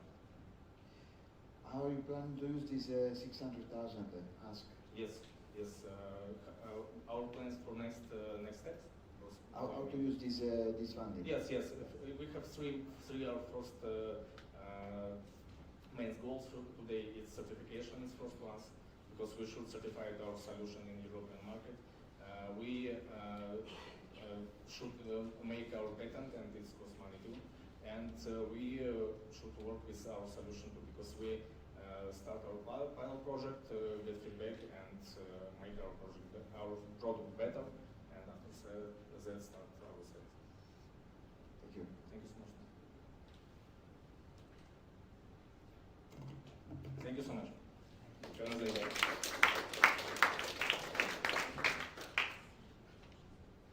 Thank you. So I also encourage everyone to invest, to indicate investment through the website. And now we have two more pitches, two great pitches, and then afterwards the food is being served. So thank you very much, Mamori, for being with us today, and the floor is yours.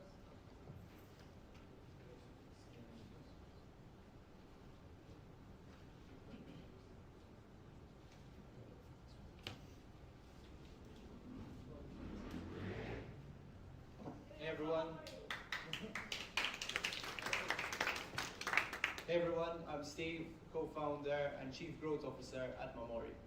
And I'm Mark, co-founder and Chief Technical Officer at Mamori. Together, we're building something that shifts the way people eat, one scan at a time. The reality is, people want to eat better, but they feel lost. Supermarkets are full of ultra-processed foods, and labels are misleading and hard to understand. You get no added sugar, but they're still high in sugar. Dietary restrictions are tough to manage, and finding healthy options is both costly and time-consuming. We feel that consumers are confused, overwhelmed, and unsupported. And I use my father as an example. He got diagnosed with type 2 diabetes, and the only thing they give him is a pill for the rest of his life. no one educates you what to eat, when food is medicine.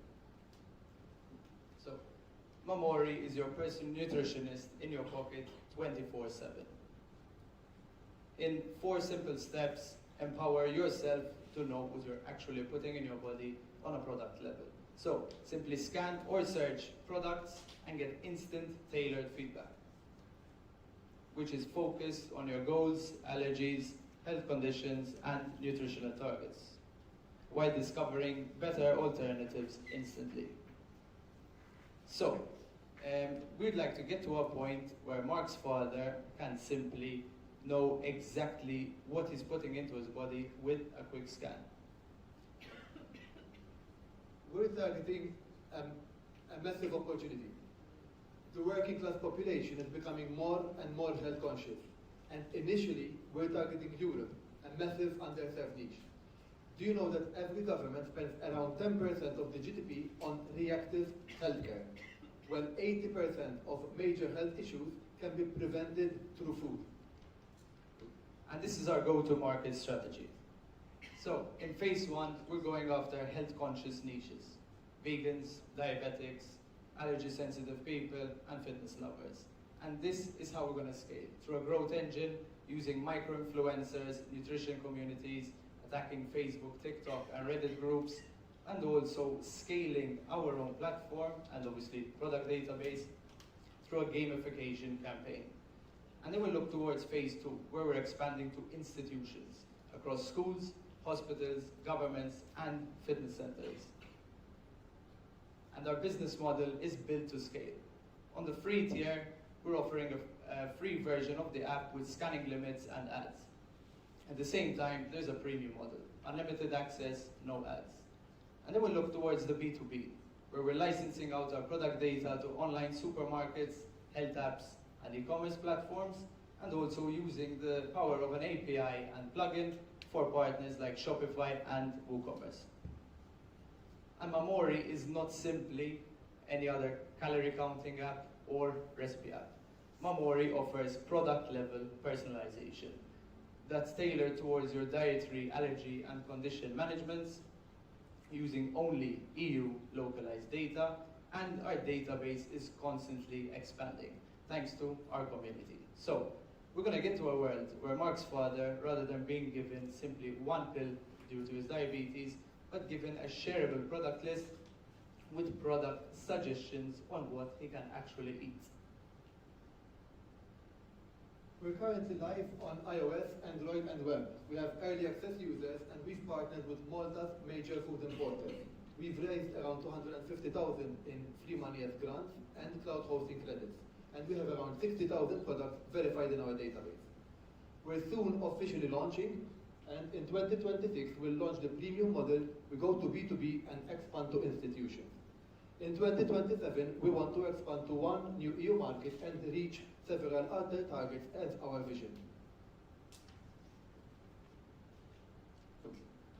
And this is the vision. We want to reimagine how people eat every day, starting at turning recipes into shopping lists on a product level, which empowers online shoppers to create goal-based meal plans, which will simplify the cooking experience overall.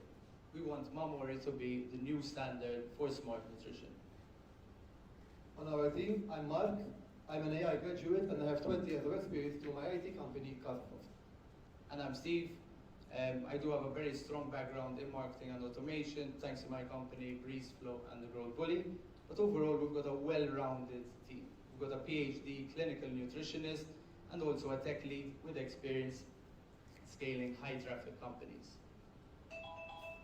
So far, we've been bootstrapped, and we're currently raising $500,000 so that by 2027 we reach 80,000 users and 2,000 paid customers. By 2028, we become profitable. We have B2B partners, and we go to 2 new EU markets. Our raise is aimed to be split into 2 from investors or crowdfunding, and the aim is to be backed as well by the Malta Venture Capital Scheme. Thank you.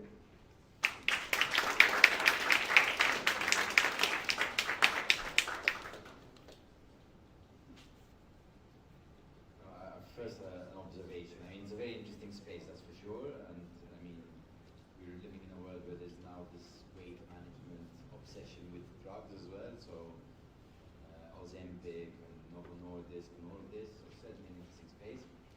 sense is that it is a very crowded space, however, and it's not novel, and therefore my concern would be your effectiveness at penetrating a market that seems to be already fairly crowded. I wanted to ask you, how many? You said you have users already, right? You have subscribers of the app, right? Are they paying subscribers? So at the moment we've got the free version out, but I'd like to answer your previous point. So key differentiator here.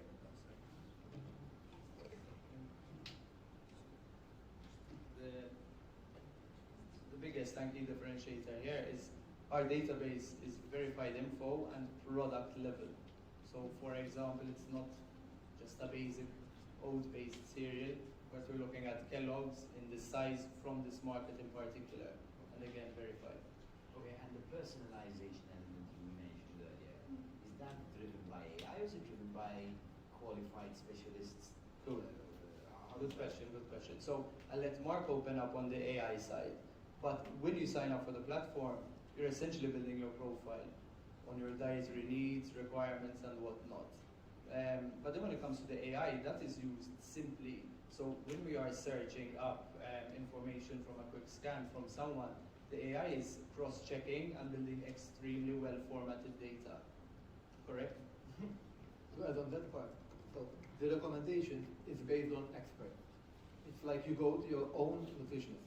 The AI is used to help us load the data, understand it, and map it with our database of ingredients.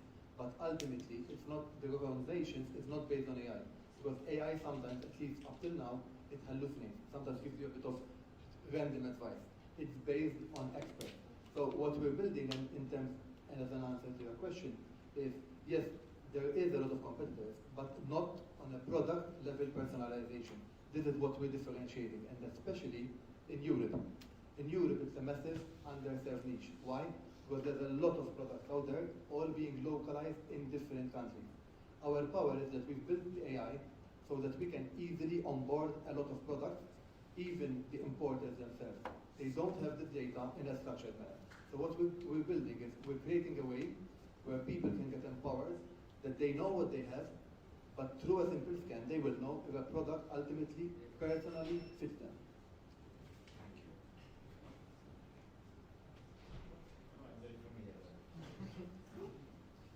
Okay. The stuff I like is you're targeting vegans, vegetarians, groups of people that are motivated to know what's in their food. The bit that concerns me, as the vast consumer base out there, my hairdresser likes pizza. He knows he shouldn't eat all that pizza. He looks like he eats lots of pizza. You aren't going to change his mind. And he's not going to use your app to tell him what he already knows. My mother, she's diabetic. She knows she should eat a lot better, knows what she shouldn't be eating that she's eating now. But she's not going to use your app, A, because it's an app, and B, because she's not going to use it. Consumers on the whole, and that includes my tech experience, are lazy. When you try to get them to change their habits, they're lazy. So you need to work with, from my point of view, motivated groups, which you are.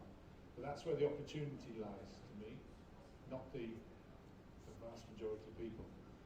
But that's, So if I may add one point, so if we're looking at the vast majority of people, that would be kind of how we're going to tackle the vast majority of people would be through the B2B strategy. So imagine you head to your online supermarket usually, and you're going to see a traffic light system underneath, whether this product is good for you or not.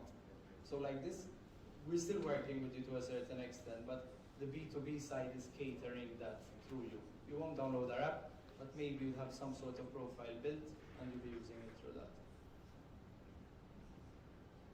So the ultimate goal is to give actionable dietary advice to users, right? So where we are right now is you can scan a product, and we're simplifying if a product is personally good for you.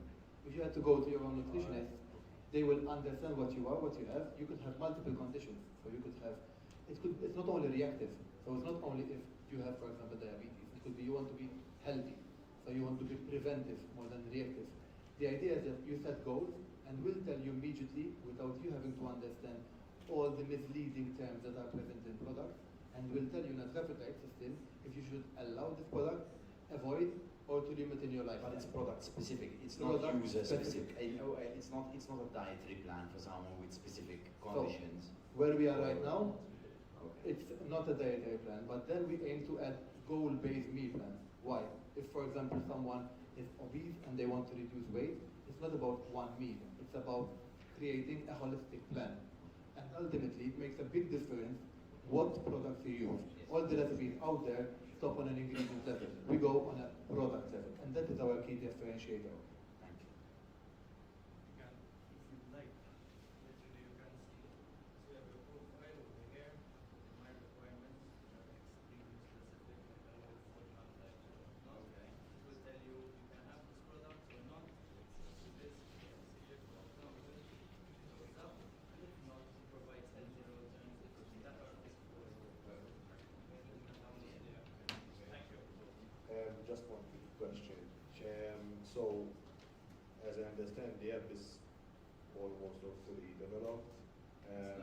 Okay. So, what is the next step? I mean, marketing. I don't know. What's the next step? So the next marketing is to actually officially launch. So currently we're onboarding more and more products, and the next step is to start targeting more groups. So initially we're targeting specific, like for example vegans and allergy sensitive people, so on and so forth. And then as we start growing and validating the idea and iterating and improving, we start going to institutions. So we're going to have a gamification campaign as well, because our biggest challenge is the data. So we're going to democratize it with all the people out there, that they can help by scanning a product. They're going to be incentivized with tangible rewards. And once we have a product in the database, it's there for everyone. However, we can then go on a personal level if it's maybe good for you, but not for the other person. Of course, once we're starting in Malta just as a test bed, but the idea is to go and scale internationally, because ultimately we can easily replicate it around. Just a question related to the marketing side. What is the estimated acquisition cost per single paid customer? So obviously, even since we haven't launched the paid model, it's all complete speculation. But on the organic side, we're looking towards around €2.10. And then we're hoping that from the people that convert organically on the free version, at least 40% of them will convert to the paid version. 40%? Because what we need to keep in mind is the people that use our app actively are the ones that truly need it. Mark's father as an example, or myself as an example. But the real money maker here is on the B2B side. Once we're licensing out this product data, the aim is also to build the largest product level verified food database in the world. Cool. Any other questions? Just a stat for you to consider. In the freemium software world, low single figures is a conversion rate. Fair enough. So if you can achieve more than that, fair enough. Great, fantastic. But 40s, well, most of the software world would love 10, never mind 40. Thank you. Any other questions? Thank you, guys. Congratulations. And now, water to farm, the best thing since rain, right, Josie? Go ahead.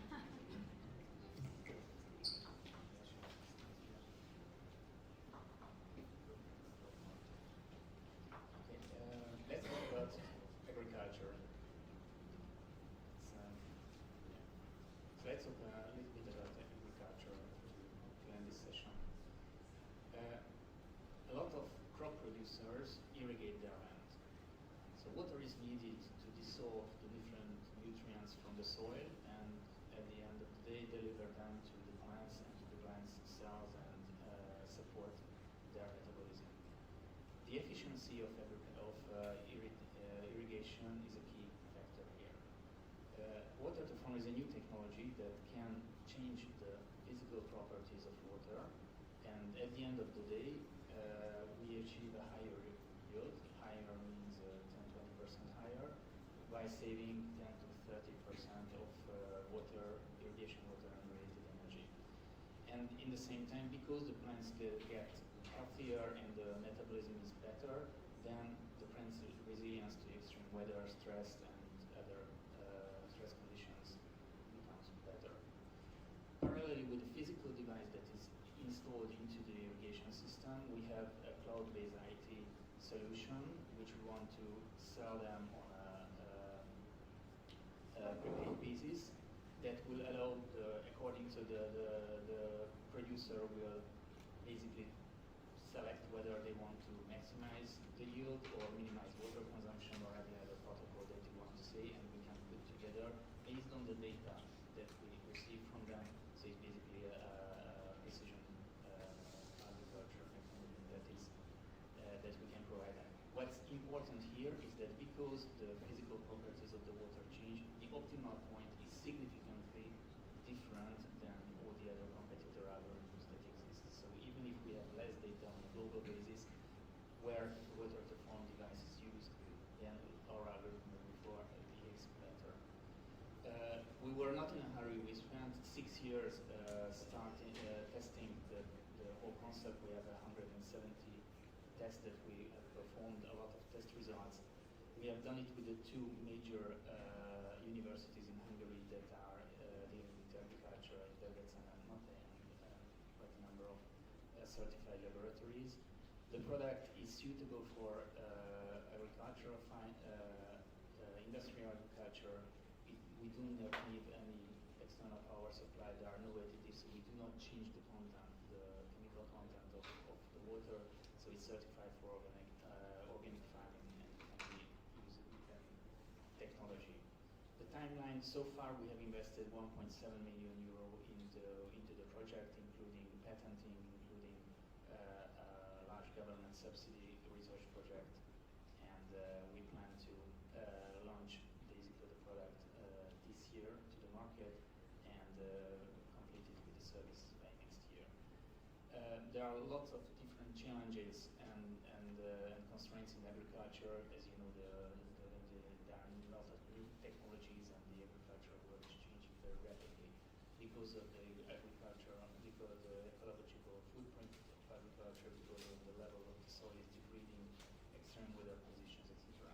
So there are all types of new technologies, essentially sustainable and more efficient production technologies, smart agriculture, drone technologies, and different government incentives towards irrigation and other programs. The bottom line is that water to farm is not a product in itself, so it is a member of it, a part of the ecosystem that is being built. And what is very important is that this market is increasing, obviously, because of the constraints that we experience. We can have very flexible models, so we are not talking of one model that is either successful or not, but we can go to the different market segments and have business models that are different there, and we are compatible with any technologies that exist. We want to have a B2B2C approach and raise a little bit less than 400,000 euros essentially to scale up operations in this region, and the end of which we want to have a relatively very conservative market size of 0.5%, and we have basically a flat cost structure and relatively dynamically improving EBITDA and revenue flow. Half of the team is about sales and marketing and go-to-market. We have extensive experience in that in international, essentially on the software side. The other part of the team is about data science and technology. We are currently running the campaign with TOKE portal, and the closing the open phase of the campaign starts next week, and the closing is expected from July for the Hungarian countries, so for that region. After that, we will plan to expand to the other regions as well, essentially France, Italy, and Spain. Thank you.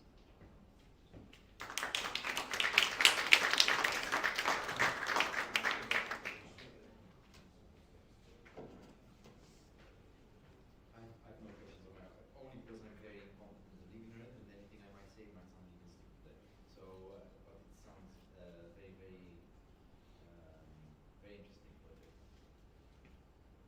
essentially, so I'm from IT, so I have nothing to do with agriculture myself, so it's foreign territory for me. But essentially, the biggest problem we have is credibility. So you have a new technology that is not so, it's not a new type of drone, a new type of that people already know how it works, and it is precisely because of this credibility issue that we wanted to wait 6 years to have all these test results and basically the university background to have this support.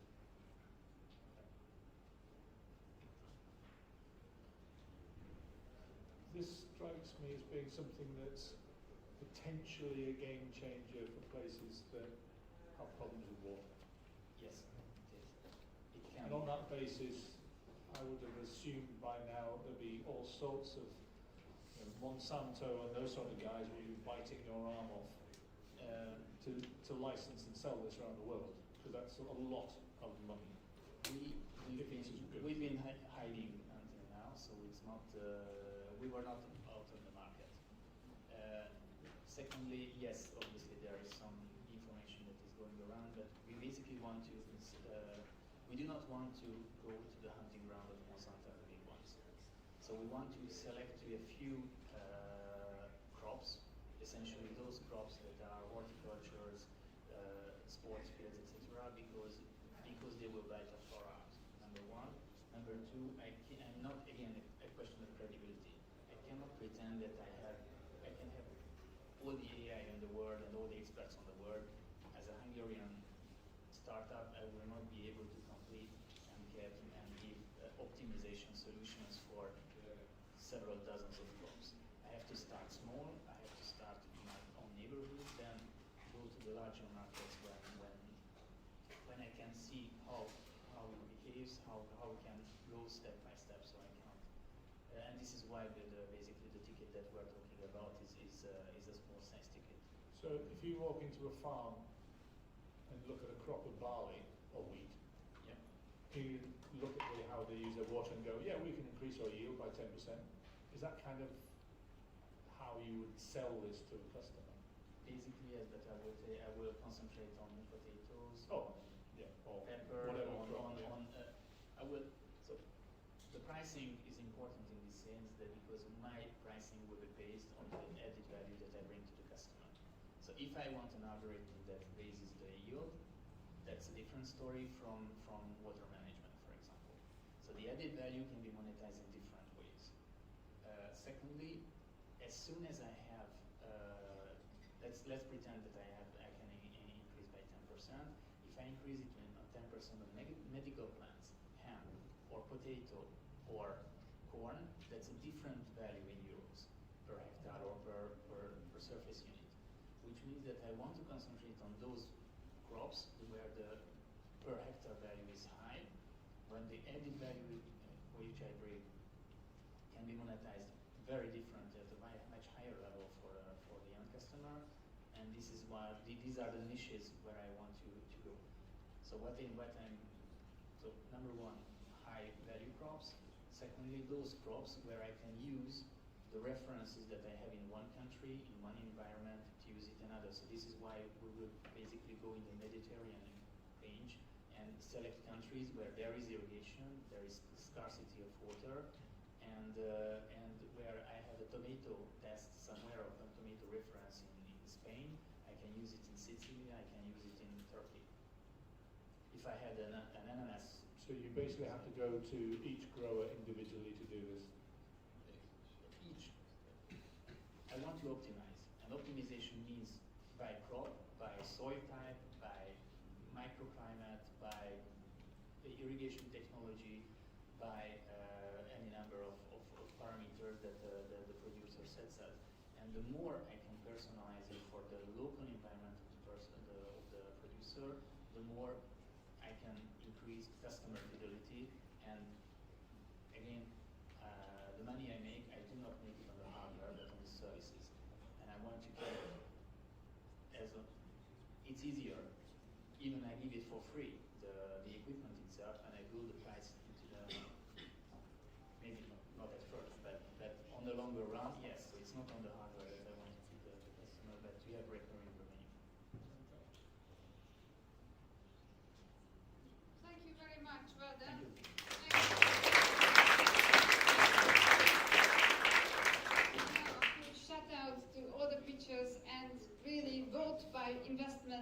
investing into this on the QR codes that we have distributed. The voting will be closed when the jury will return to announce their results. So I suggest you would have discussed it shortly. I'll show in a minute how to invest through our platform to Water to Farms campaign live now, and then immediately from then on. We would like to have a group picture, if you allow, when the jury returns, and then, of course, the party is on. Thank you very much for being with us today. So.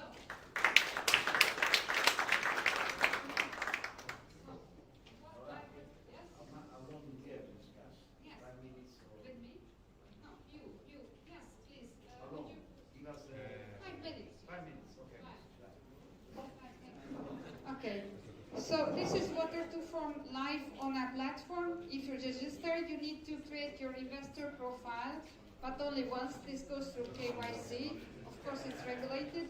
Once you have created your investor profile, then you can check all campaigns live and also all the past data that is accessible. And here is the Water to Farm setup. Here, of course, there's the general summary that you can reach on the first side, and I would just like to show you very quickly how to invest. Here's all the data that also usually detailed. Here you can raise questions. There is a forum. Here, discussion. You can ask anything in English or in any language that you prefer. Here you can check the documents. This is the most important part, especially the key IIS or term sheet. This is all downloadable, and all the other materials that they upload, the pitch deck, the business plan, financial projections, etc. Here you can check on the team members, of course, and then if you have studied the information disclosed in here and attended a few webinars, read the newsletters, and raise your questions, and then if you decide to invest, you push on this button. Here on this surface, you will be able to choose your currency, of course. Let's choose now 1,000 euros. You can invest as it's a Hungarian campaign, so it's now it will be turned in euros, but then let's choose 10,000. Let's invest 250 euros. It runs up. If you have a coupon code, because we of course have perks all the time to encourage the investment and to speed up the campaign. You can choose whether you want to display your name as your investor, or if you want to remain anonymous, or you would disclose your name. I will show you where. Then you can tick these boxes, of course. You have to accept whatever is to be accepted. Here, there's one more data to disclose. This is also was a regulatory regulatory advice, so to say. For example, you heard about this pitch here as this event. Then you would then just go ahead for invest. And then here comes the legal part that you would accept the conditions, and you would oblige yourself to pay for the full amount of the investment. Here you would invest, and as it was chosen bank transfer, where you can also opt for card transaction, it will land in your mailbox where to transfer the money. 1 quarter is asked for as a prepayment until the last day of the campaign, and you can every time withdraw this investment by entering your profile here once you have created, and just by clicking on withdrawal if you want to withdraw it. Almost no one ever withdraws from an investment because they usually make a very informed decision before doing that. And then it's added to the campaign indicator, which stands now here, as Georgi said, this is now in the so-called private mode. Here you would then say that it's 4 days left from the private mode, and 21% of the total, the required amount has already been collected. That's it, as easy as it is. So, would you please just come ahead and group for a group photo. Would you mind joining us here? And then.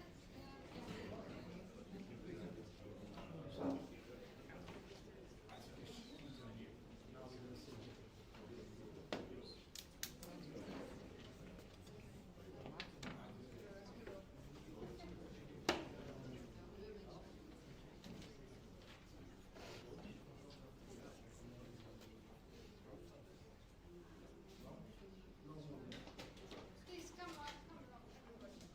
Mattia. Okay, then let's be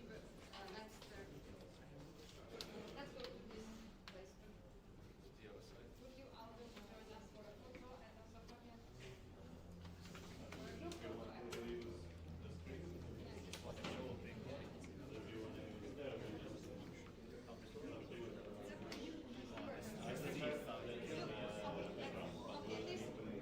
The photographer prefers this background, so let's go.